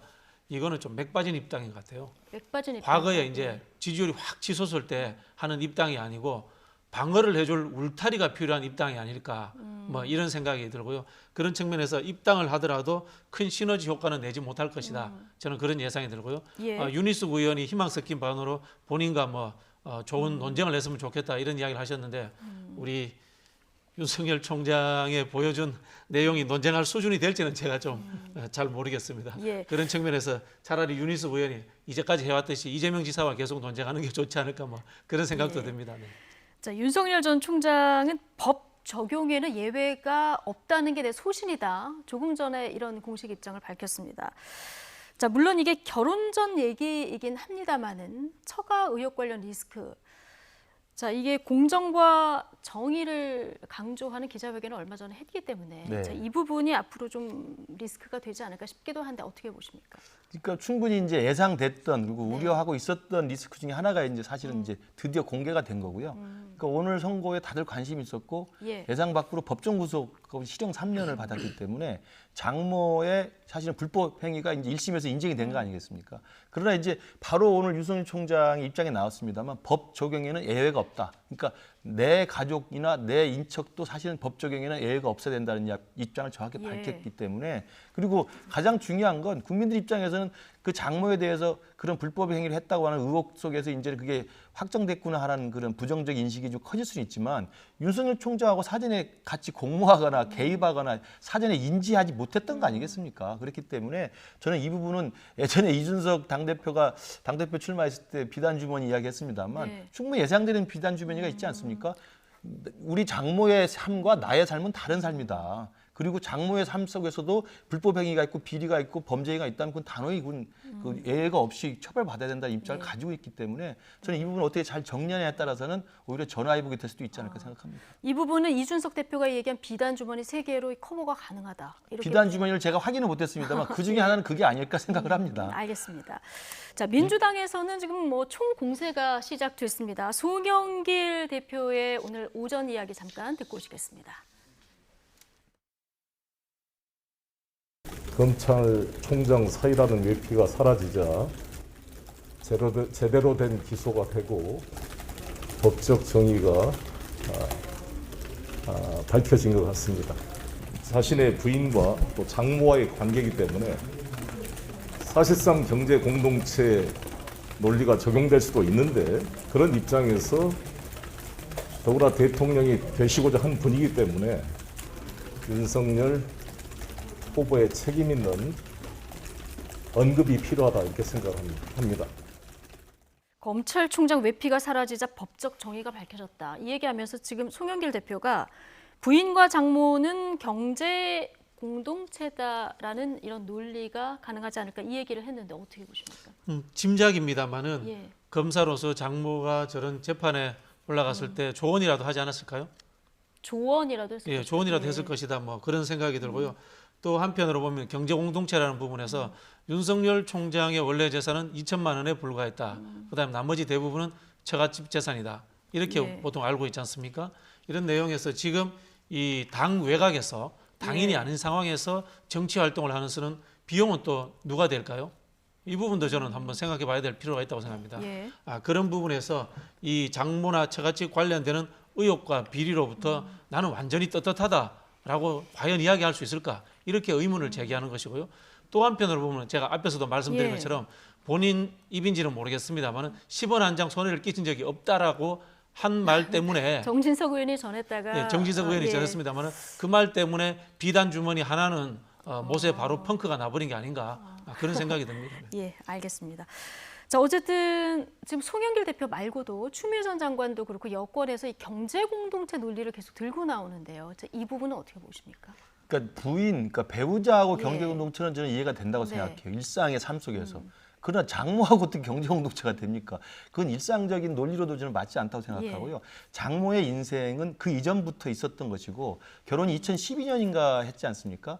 그리고 저 사건 이전에 아까도 제가 말씀드린 것처럼 윤석열 총장 개인이 사전에 저 사기 사건이나 의료법 위반 사건에 대해서 인지하거나 또는 공모하거나 나중에 그 이익을 나눴거나 이게 전혀 아니기 때문에 그 자기와 다른 배우자의 어머니로서의 장모의 삶 속에서 범죄가 있었다는 것을 인정하는 거거든요. 예. 그러니까 그 부분은 저는 정리를 할 필요가 있다고 생각하고요.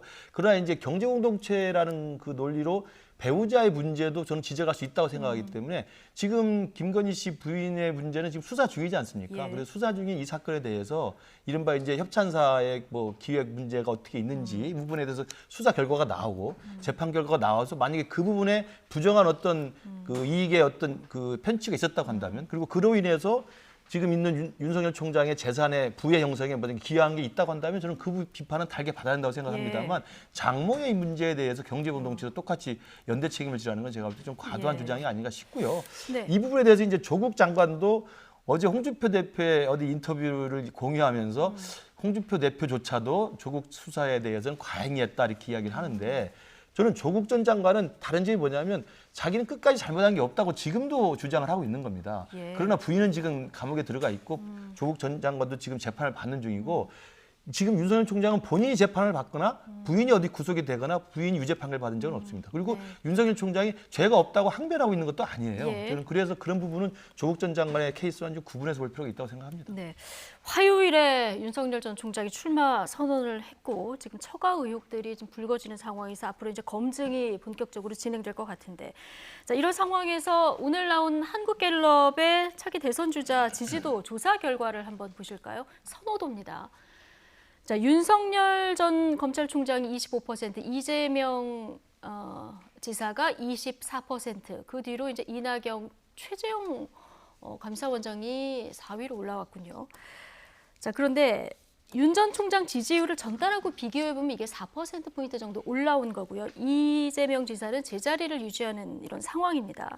자, 이 여론조사 흐름은 어떻게 보십니까? 글쎄요, 저는 윤석열 총장이 과적 관련 의혹들이 나오더라도 예. 갑자기 여론조사에서 폭락한다거나 그러지는 않을 거라고 봅니다. 그것은 왜 그러냐면요. 반 문재인 정세의 핵심으로서 핵심 지지층이 이미 생겼다라는 예. 점.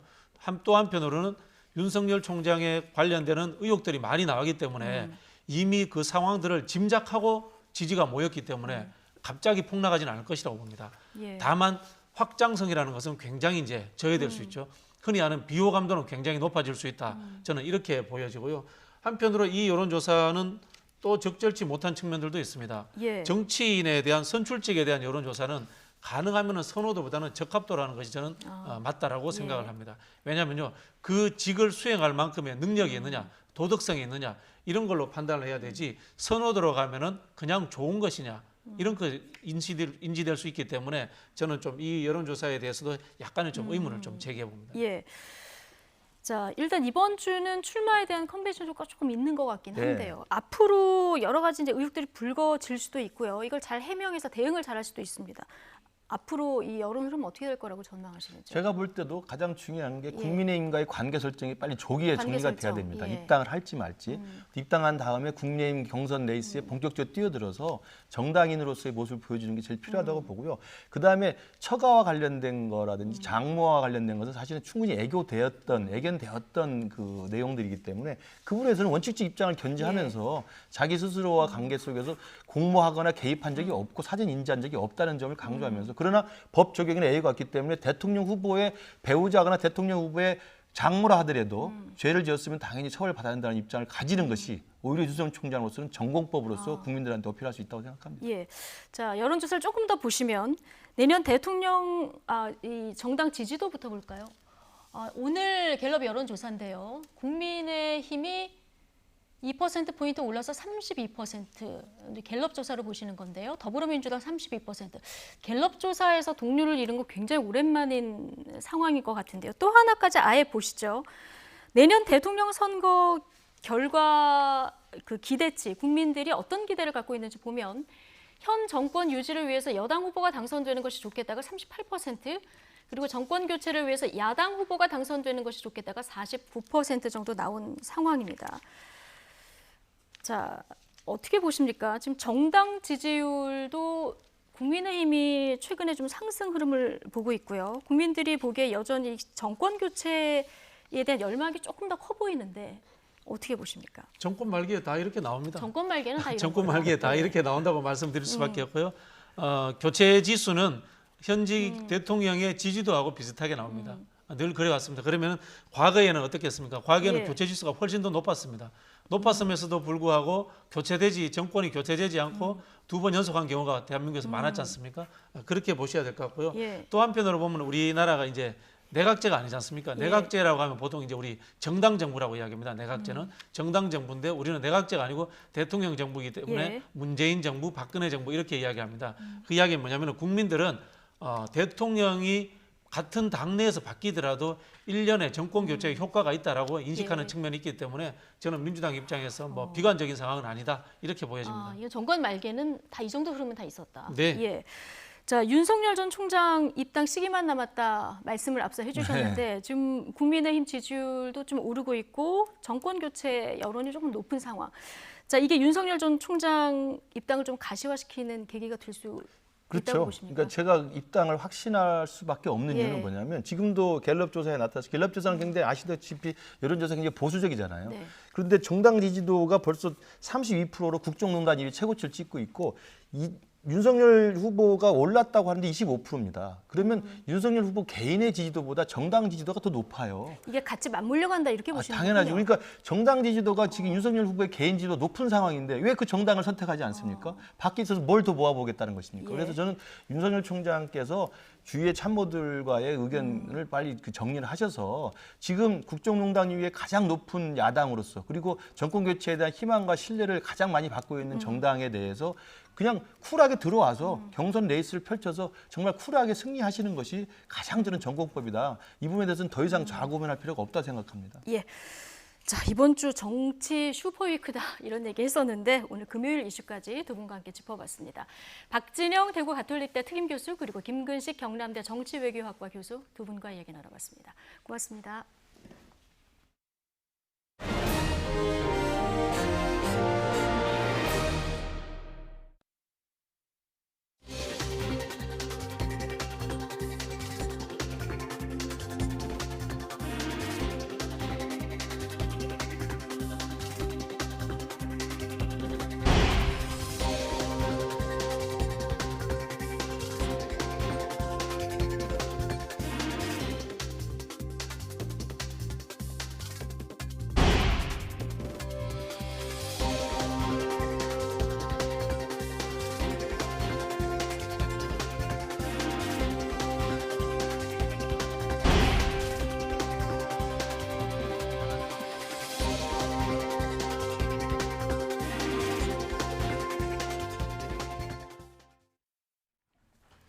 요양병원을 불법으로 개설해서 요양급여 수십억 원을 타낸 혐의로 재판에 넘겨진 윤석열 전 검찰총장의 장모 최모 씨가 1심에서 실형을 선고받았습니다. 의정부지방법원은 의료법 위반과 사기 혐의로 기소된 최 씨에게 징역 3년을 선고하고 법정 구속했습니다. 재판부는 최 씨가 요양병원 불법 운영에 개입하고 요양급여 22억여 원을 부정하게 타낸 혐의가 모두 인정된다고 밝혔습니다. 또 이는 건강보험 재정을 악화시키고 국민 전체의 피해를 키우는 범죄인데도 최 씨가 반성하지 않고 다른 사람에게 책임을 전가하고 있다고 질타했습니다. 네, 장모 1심 선고에 대해서 윤석열 전 검찰총장이 직접 입장을 밝혔습니다. 윤 전 총장은 오늘 오후 선거 캠프 대변인실을 통해서 그간 누누이 강조해왔듯 법 적용에는 누구나 예외가 없다는 것이 소신이라고 밝혔습니다.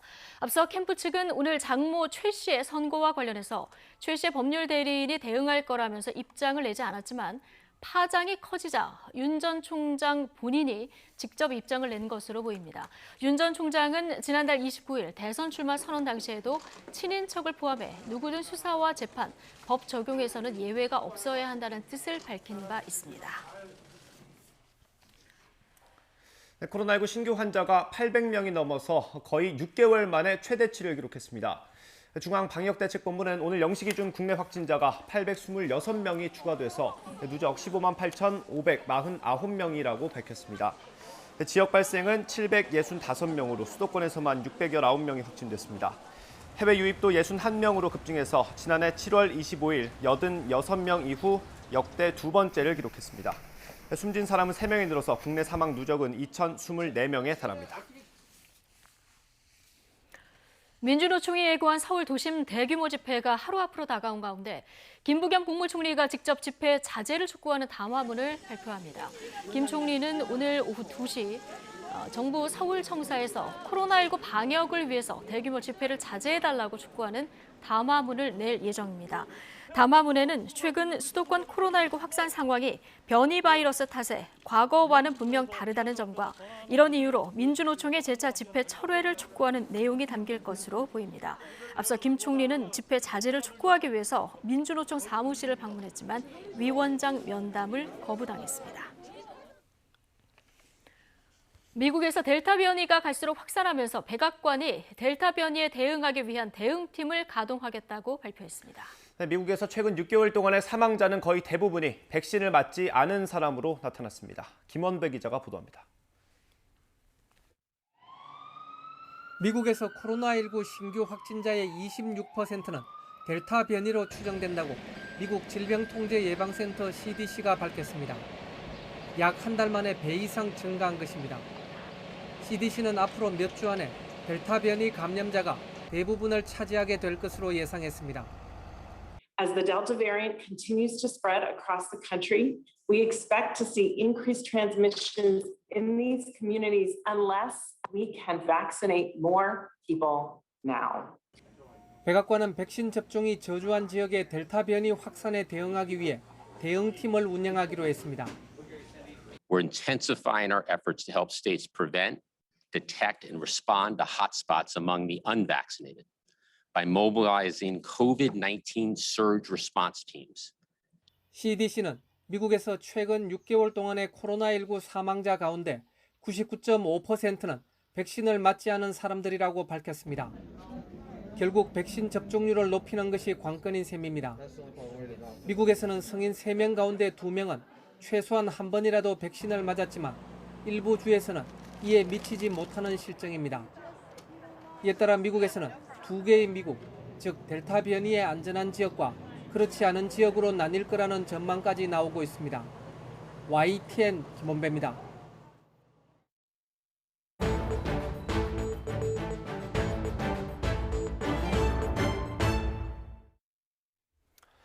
주말인 내일부터 장마가 시작됩니다. 39년 만에 가장 늦은 지각 장마인데 전국이 동시에 장마권에 들 것으로 보입니다.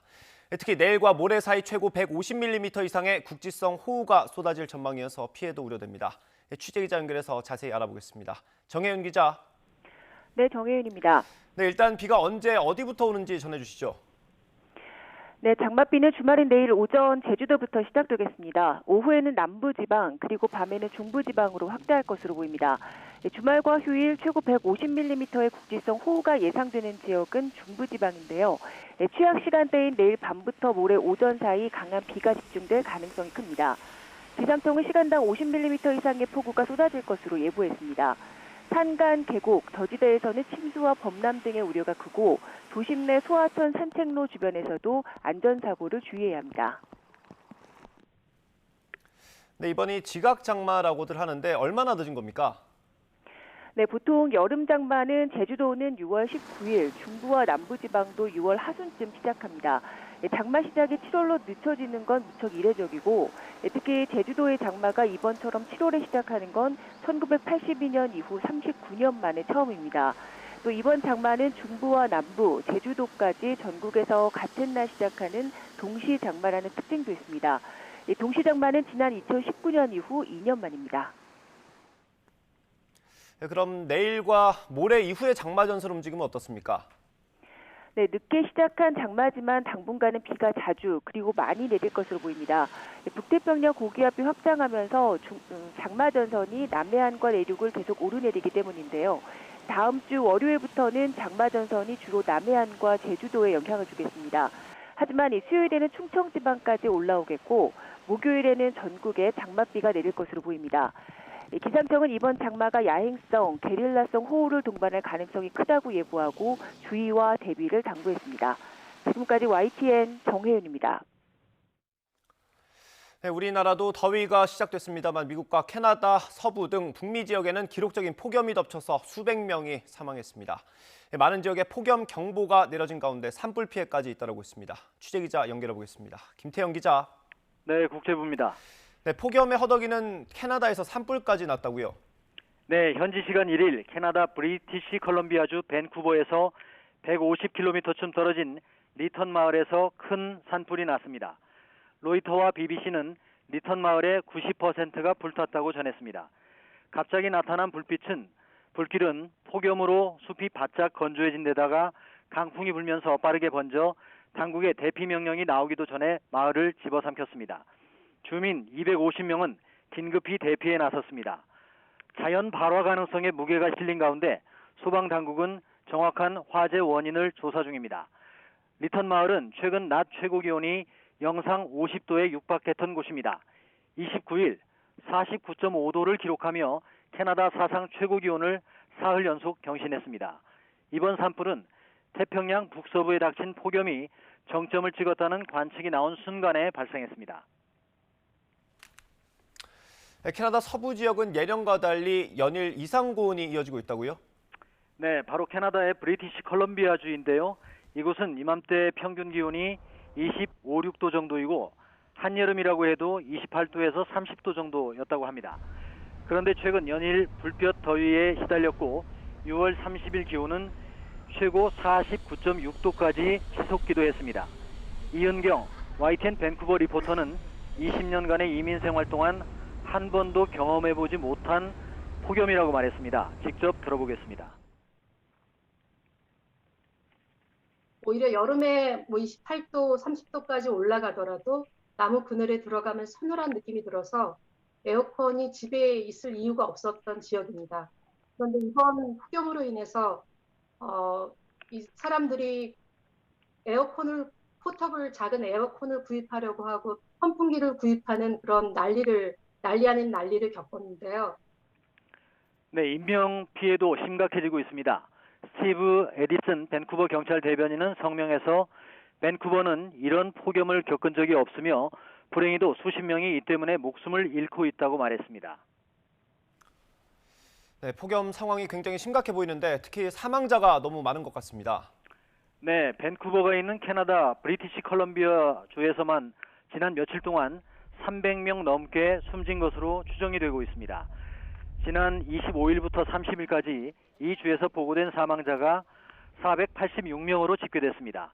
이는 평상시에 165명의 3배 가까운 수치입니다. 300여 명은 폭염과 관련해 사망했을 가능성이 있다는 뜻입니다.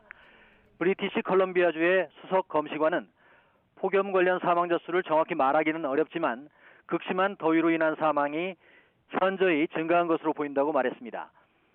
밴쿠버 경찰은 29일 하루 53명을 포함해 최근 며칠간 98명이 급사했다고 밝혔습니다. 평소 경찰에 보고되는 급사는 하루 서너 건에 불과합니다. 네, 미국도 상황이 비슷하게 안 좋다고요? 네, 미국 오리건주 보건당국은 60명의 사망자가 폭염과 관련된 것으로 추산했습니다. 워싱턴주에서도 폭염 관련 사망자가 수십 명에 이릅니다. 오리건주의 멀티노머 카운티의 보건당국자는 44살 이상 45명이 온열 질환으로 사망했다고 말했습니다. 예년과 대비해서 서너 배 수준입니다. 오리건주에서는 더위가 가장 기승을 부린 28일 하루에만 250명을 포함해 며칠간 500여 명의 온열 질환 환자가 응급실과 의료센터를 찾았습니다. 멀티노머 카운티로만 좁히면 약 100명이 같은 질환으로 응급실을 찾았는데 이는 통상 여름 내내 발생하는 환자 수에 맞먹는다고 합니다. 네, 이렇게 심각한 폭염 원인은 뭡니까? 네, 전문가들은 지구 온난화에 따른 기후 변화의 결과이면서 탄소 배출이 초래한 재난이라고 보고 있습니다. 특히 이번 폭염의 원인은 차고 더운 공기를 섞어주는 제트 기류가 약화해서 고기압이 정체하면서 생긴 열돔 현상을 지목합니다. 기상 전문가의 말 들어보시겠습니다. A heat dome is essentially a huge high-pressure ridge. We get sinking air around a high pressure, and that basically acts like a cap, locking in and cooking the air below. 이 같은 제트 기류의 변형은 과학자들이 오래전부터 지목해온 기후변화의 악영향 중 하나였습니다. 미국 언론들은 이번 주 후반에 한랭전선이 내려오면 기온이 조금 내려갈 것으로 예상하고 있습니다. 지금까지 YTN 김태현입니다. 국내 대형 방산업체 가운데 하나인 한국항공우주산업 카이에 대한 해킹 공격으로 첫 국산 전투기 설계 도면 등이 유출됐을 가능성이 높다는 소식이 전해졌지만 정부는 여전히 입을 굳게 닫고 있습니다. 야당에서는 북한을 해킹의 배후로 기정사실화하면서 대응책 마련을 촉구했습니다. 김문경 기자입니다. 한국항공우주산업 카이에 대한 해킹 공격은 올해에만 두 번째입니다. 이 같은 사실은 카이가 지난달 28일 경찰에 수사를 의뢰하면서 드러났습니다. 아직 정확한 피해 규모는 확인되지 않았지만 첫 국산 전투기 KF-21과 FA-50 경공격기, 수리온 헬기, 레이더, 무인기 자료 등 카이의 사업 자료가 해킹됐을 가능성이 거론되고 있습니다. 하지만 방위사업청은 피해 규모에 대해선 입을 닫았습니다. 이 사안에 대해서는 저희 입장에서는 아직 좀 수사하고 조사가 진행되고 있기 때문에 구체적으로 좀 답변을 드리기가 좀 제한됩니다. 야권에서는 북한의 소행을 기정사실화하며 또 다른 업체도 해킹됐을 가능성을 제기했습니다. 하태경 의원은 카이가 국정원으로부터 지난달 16일 해킹 사실을 전달받았다며 북한 정찰 총국이 한국원자력연구원을 해킹할 때와 수법이 같았다고 주장했습니다. 국가안보와 국가 이익에 끼치는 손해, 위협이 지금 심각하고 중대한 상황입니다. 그러면서 정부는 국가 사이버 테러 비상사태를 선포해야 한다고 강조했습니다. 또 카이와 전산망이 연결된 미국 방산업체도 위협에 노출됐다며 동맹국 간 외교 문제로 번지기 전에 즉각적인 대책을 마련하라고 촉구했습니다. 지난달 잠수함을 건조하는 대우조선 해양에 이어 국내 대형 방산업체 가운데 하나인 카이마저 해킹 공격에 뚫리면서 정부의 사이버 안보의 취약성을 다시 드러냈습니다. YTN 김문경입니다. 김정은 국무위원장이 최근 고위 간부들의 무능을 질타하며 핵심 권력인 정치국 상무위원까지 해임했다고 밝힌 가운데 권력 서열 2위인 최룡해 최고인민회의 상임위원장은 자리를 지킨 것으로 확인됐습니다. 조선중앙통신은 우리의 국회에 해당하는 최고인민회의 상임위원회 전원회의가 어제 진행됐고 최룡해 상임위원회 위원장이 전원회의를 집행했다고 보도했습니다. 최 상임위원장이 회의를 주재한 사실이 확인되면서 노동당 정치국 확대회의에서 해임된 정치국 상무위원의 범위는 좁혀졌습니다. 앞서 김정은 국무위원장은 지난달 29일 정치국 확대회의를 열고 책임 간부들의 태업으로 중대 사건이 발생했다며 정치국 상무위원 등 일부 고위급 간부들에 대한 인사를 단행했습니다. 재정당국을 이끄는 홍남기 경제부총리와 통화정책을 주관하는 이주열 한국은행 총재가 최근의 정책 엇박자 논란 속에 오늘 조찬 회동을 했습니다.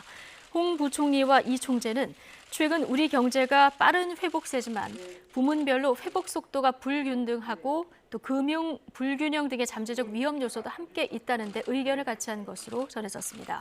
두 경제수장은 이에 따라 재정정책은 취약 부문까지 경기 회복을 체감하도록 당분간 현재 기조를 유지하기로 했습니다. 또 통화정책은 경제 상황에 맞춰 완화 정도를 조정해 저금리 장기화에 따른 부작용을 줄여갈 필요가 있다고 봤습니다.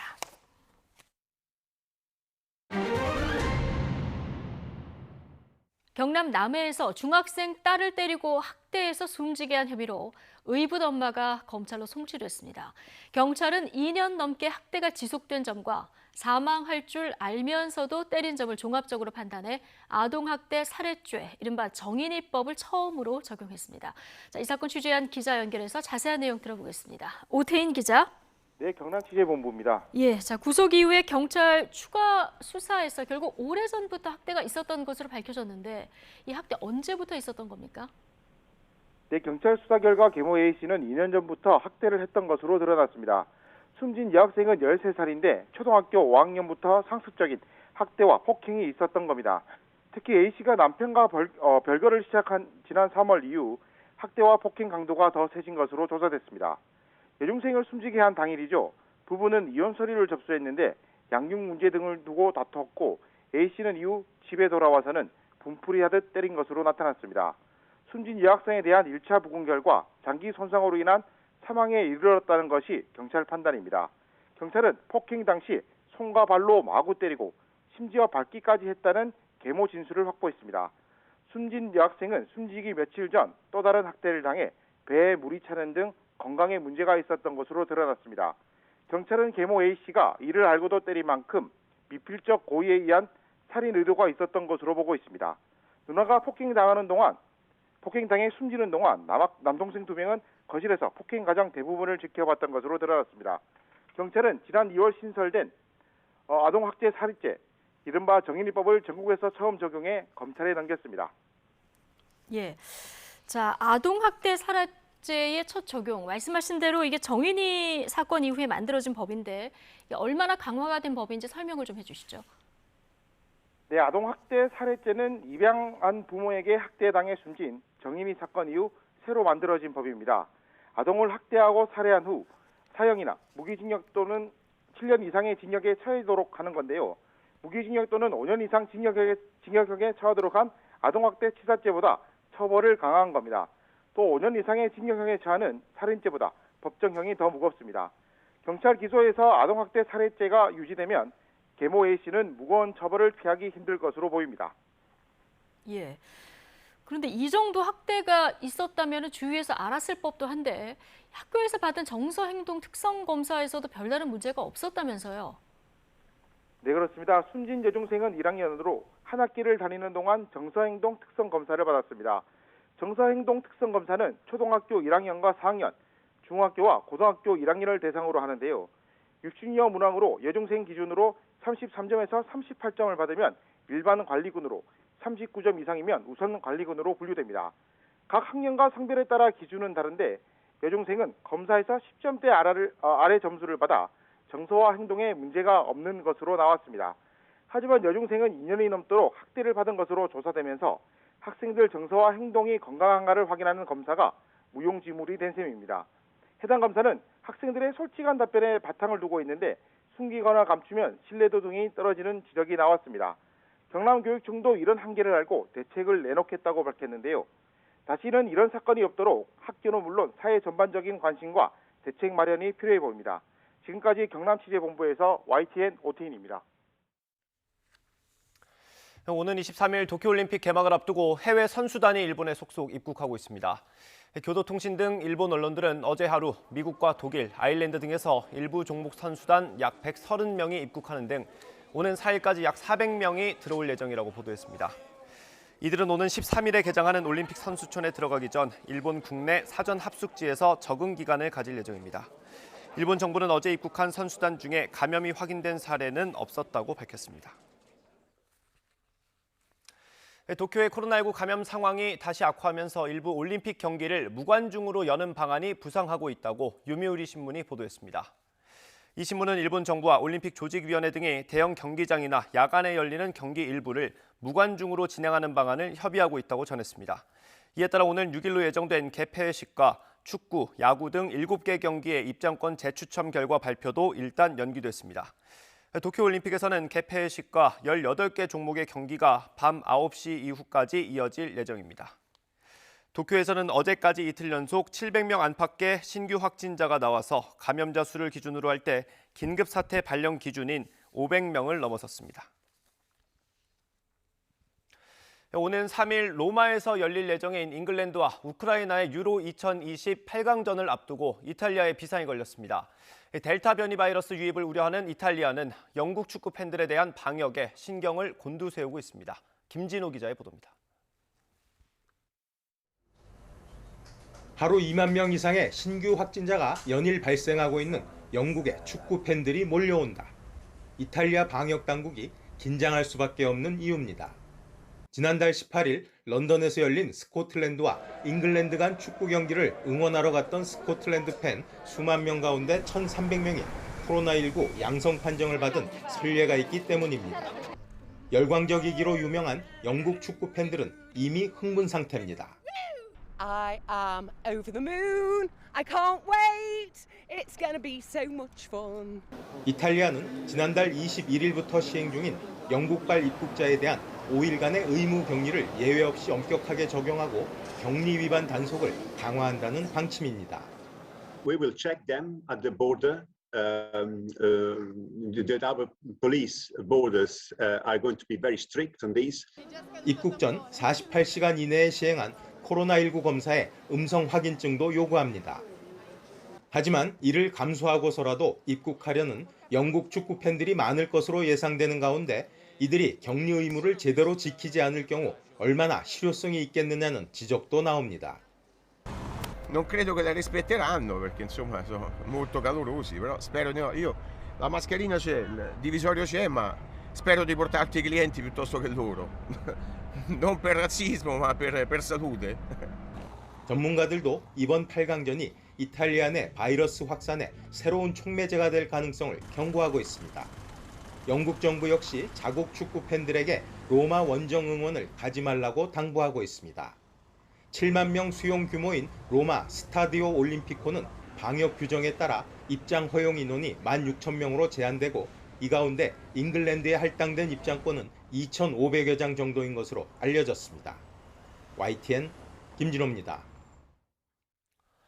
소형 인공위성에 대한 수요가 커지면서 관련 시장이 빠르게 성장하고 있습니다. 재활용 로켓과 승차 공유 시스템으로 수많은 인공위성을 저렴하게 쏘아 올리는가 하면 로켓을 비행기에 실어 상공에서 쏘는 방식으로 연료를 아끼고 있습니다. 이어진 기자가 보도합니다. 스페이스X의 재활용 로켓 팰컨 9이 위성 88개를 싣고 이륙한 지 10분 만에 1단 추진체가 다시 지상에 착륙합니다. 이미 7차례 로켓 발사에 사용됐던 추진체가 8번째로 발사와 착륙에 성공하자 사람들이 환호합니다. That was as smooth as I'd seen it. This booster has landed for the 8th time. 2단 발사체는 1시간 반 동안 스페이스X의 위성 인터넷 스타링크 전용 위성 3개와 7개국 14개 기관의 의뢰를 받은 위성 85개를 궤도에 안착시켰습니다. 이번 발사는 지난 1월 위성 143개를 한꺼번에 쏘아 올린 데 이은 두 번째 위성 승차 공유 프로그램입니다. 로켓 재활용과 승차 공유 덕분에 소형 위성 업체들이 수시로 저렴한 가격에 위성을 쏘아 올릴 수 있습니다. 이번 발사로 올해 스페이스X가 발사한 위성의 수는 약 900개로 불어났습니다. 이는 2020년 이전까지 전 세계에서 연간 발사한 위성의 2배에 달하는 수치입니다. 같은 날 오전 영국의 억만장자 리처드 브랜슨의 버진 오빗은 위성 7개를 실은 로켓 론처 1을 고도 11km 상공에서 성공적으로 발사했습니다. 로켓을 운반하는 코스믹 걸은 보잉 747기를 개조한 것으로 버진 오빗이 항공기를 활용해 로켓 발사에 성공한 건 지난 1월에 이어 두 번째입니다.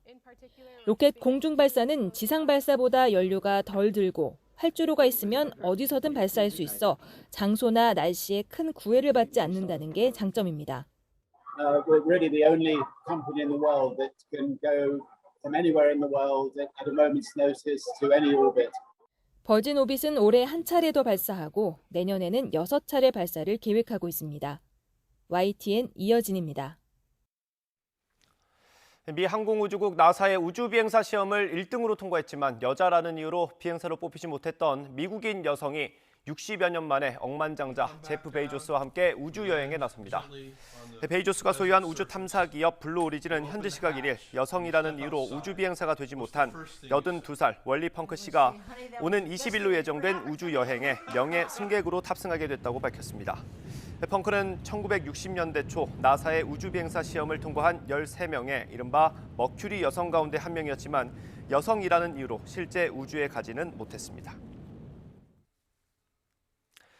인터넷 포털의 뉴스 추천과 온라인 동영상 플랫폼의 영상 추천은 이용자의 평소 사용 정보를 토대로 인공지능이 적절한 콘텐츠를 골라주는 겁니다. 그런데 최근 편향성과 공정성 논란이 일면서 알고리즘을 공개하라는 요구가 일각에서 제기됐는데요. 방송통신위원회가 그 가이드라인을 만들었습니다. 염혜연 기자의 보도입니다. 이 시각 가장 중요한 뉴스들이 인터넷 포털에 표출되고 시시각각 뉴스 배치의 순서가 바뀝니다. 네이버와 다음은 어떤 뉴스를 전면에 배치할지를 사람이 아닌 AI가 정합니다. 뉴스뿐만 아니라 온라인 동영상 플랫폼도 이용자가 관심 있어 할 법한 영상을 자동으로 골라줍니다. 평소 검색했던 물건과 비슷한 것들이 다른 사이트를 이용할 때 광고로 뜨기도 합니다. 이런 AI의 추천을 이용자가 편리하다고 생각할 경우 큰 문제가 되지 않습니다. 다만 나에게 왜 이런 뉴스나 동영상을 소개하는지를 물었을 때 지금으로선 명쾌한 이유를 들을 수 없습니다. AI 알고리즘은 영업 기밀이기 때문입니다. 하지만 최근 들어 뉴스 추천 서비스의 편향성을 지적하는 목소리까지 나오면서 방송통신위원회가 원칙을 정했습니다.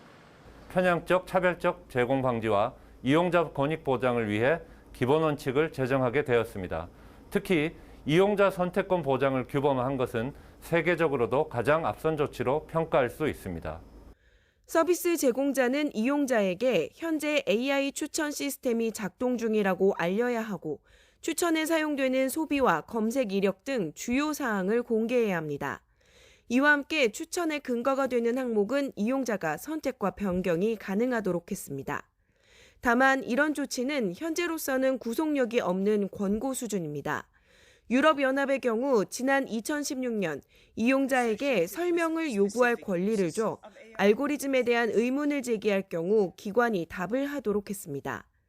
우리나라에서는 더불어민주당 이원욱 의원이 알고리즘의 내용을 과학기술정보통신부 장관 등에게 의무적으로 제출하게 하는 법안을 발의했습니다. 방통위는 콘텐츠 유형과 위험한 정도에 따라 예시를 담은 실행 가이드를 마련한다는 계획입니다. YTN 염혜원입니다.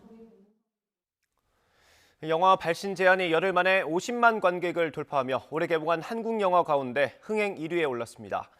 영화진흥위원회 통합전산망을 보면 발신 제한은 누적 관객 50만 7천 명을 넘어 44만 7천여 명을 동원한 미션 파서블을 제치고 올해 한국 영화 최고 흥행작이 됐습니다. 크루엘라와 콰이어트 플레이스 2가 뒤를 이었고 한국 영화 중에서는 스릴러 미드나이트가 4위에 올랐습니다. 네, 국회는 우리나라와 일본 등 주로 아시아 지역에서 소비하는 꽃인데요. 자, 이 국화는 외국 품종의 재배 면적 점유율이 높습니다. 하지만 국내 연구진이 수년 전부터 품질 좋은 자체 품종을 개발하면서 국산 국화의 인기가 높아지고 재배 면적도 늘고 있습니다. 김학무 기자입니다. 비닐하우스 안이 온통 흰 꽃으로 뒤덮였습니다. 아직 완전히 피지 않았는데도 우아하고 탐스러운 자태를 뽐내는 국화 백강. 2015년 농촌진흥청이 개발한 국산 품종으로 꽃이 크고 꽃잎수가 많은 게 특징입니다. 현재 국내 국화 시장은 일본 품종이 다수인데 백강의 재배 면적이 빠르게 늘어 이를 대체해 나가고 있습니다. 1년 내내 병 걱정 없이 재배를 할 수 있고요. 또 꽃이 예쁘고 수명이 길어서 상품화되는 비율도 높습니다. 그래서 백강에 더 관심을 가질 것 같아요.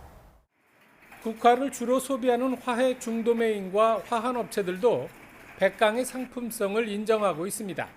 꽃을 오래 보기를 원하는 우리나라 소비자들 기호에 맞고 또 꽃이 튼튼해서 수송과 유통하기에도 좋은데 국내 대형 국화 시장에서 충분히 경쟁력을 가지고 백강보다 먼저 개발한 국산 국화 백만은 해외 시장에서 인기입니다. 세계 최대 국화 소비국인 일본에서 판매가 크게 늘고 있는데 일본 품종보다 꽃잎이 많고 수명이 긴 덕분입니다. 현재 국화 주 소비층에게 매우 좋은 평가를 받고 있어 내수시장 공략을 위해서 더욱 확대 보급할 계획입니다. 지난해 국산 국화의 국내 재배 면적 점유율은 33%. 농촌진흥청은 소비자가 선호하고 국내에서 모두 통할 수 있는 품종 개발에 주력할 방침입니다. YTN 김학무입니다.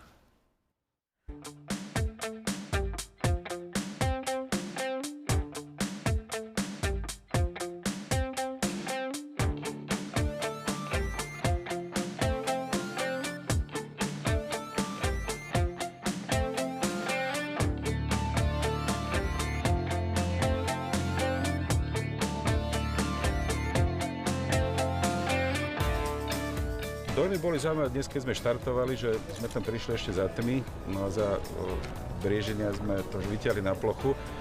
A hoci som absolvoval na tom už dosť hodín, ale už keď sa vydáte raz na dlhú trať, tak už je to iný pocit.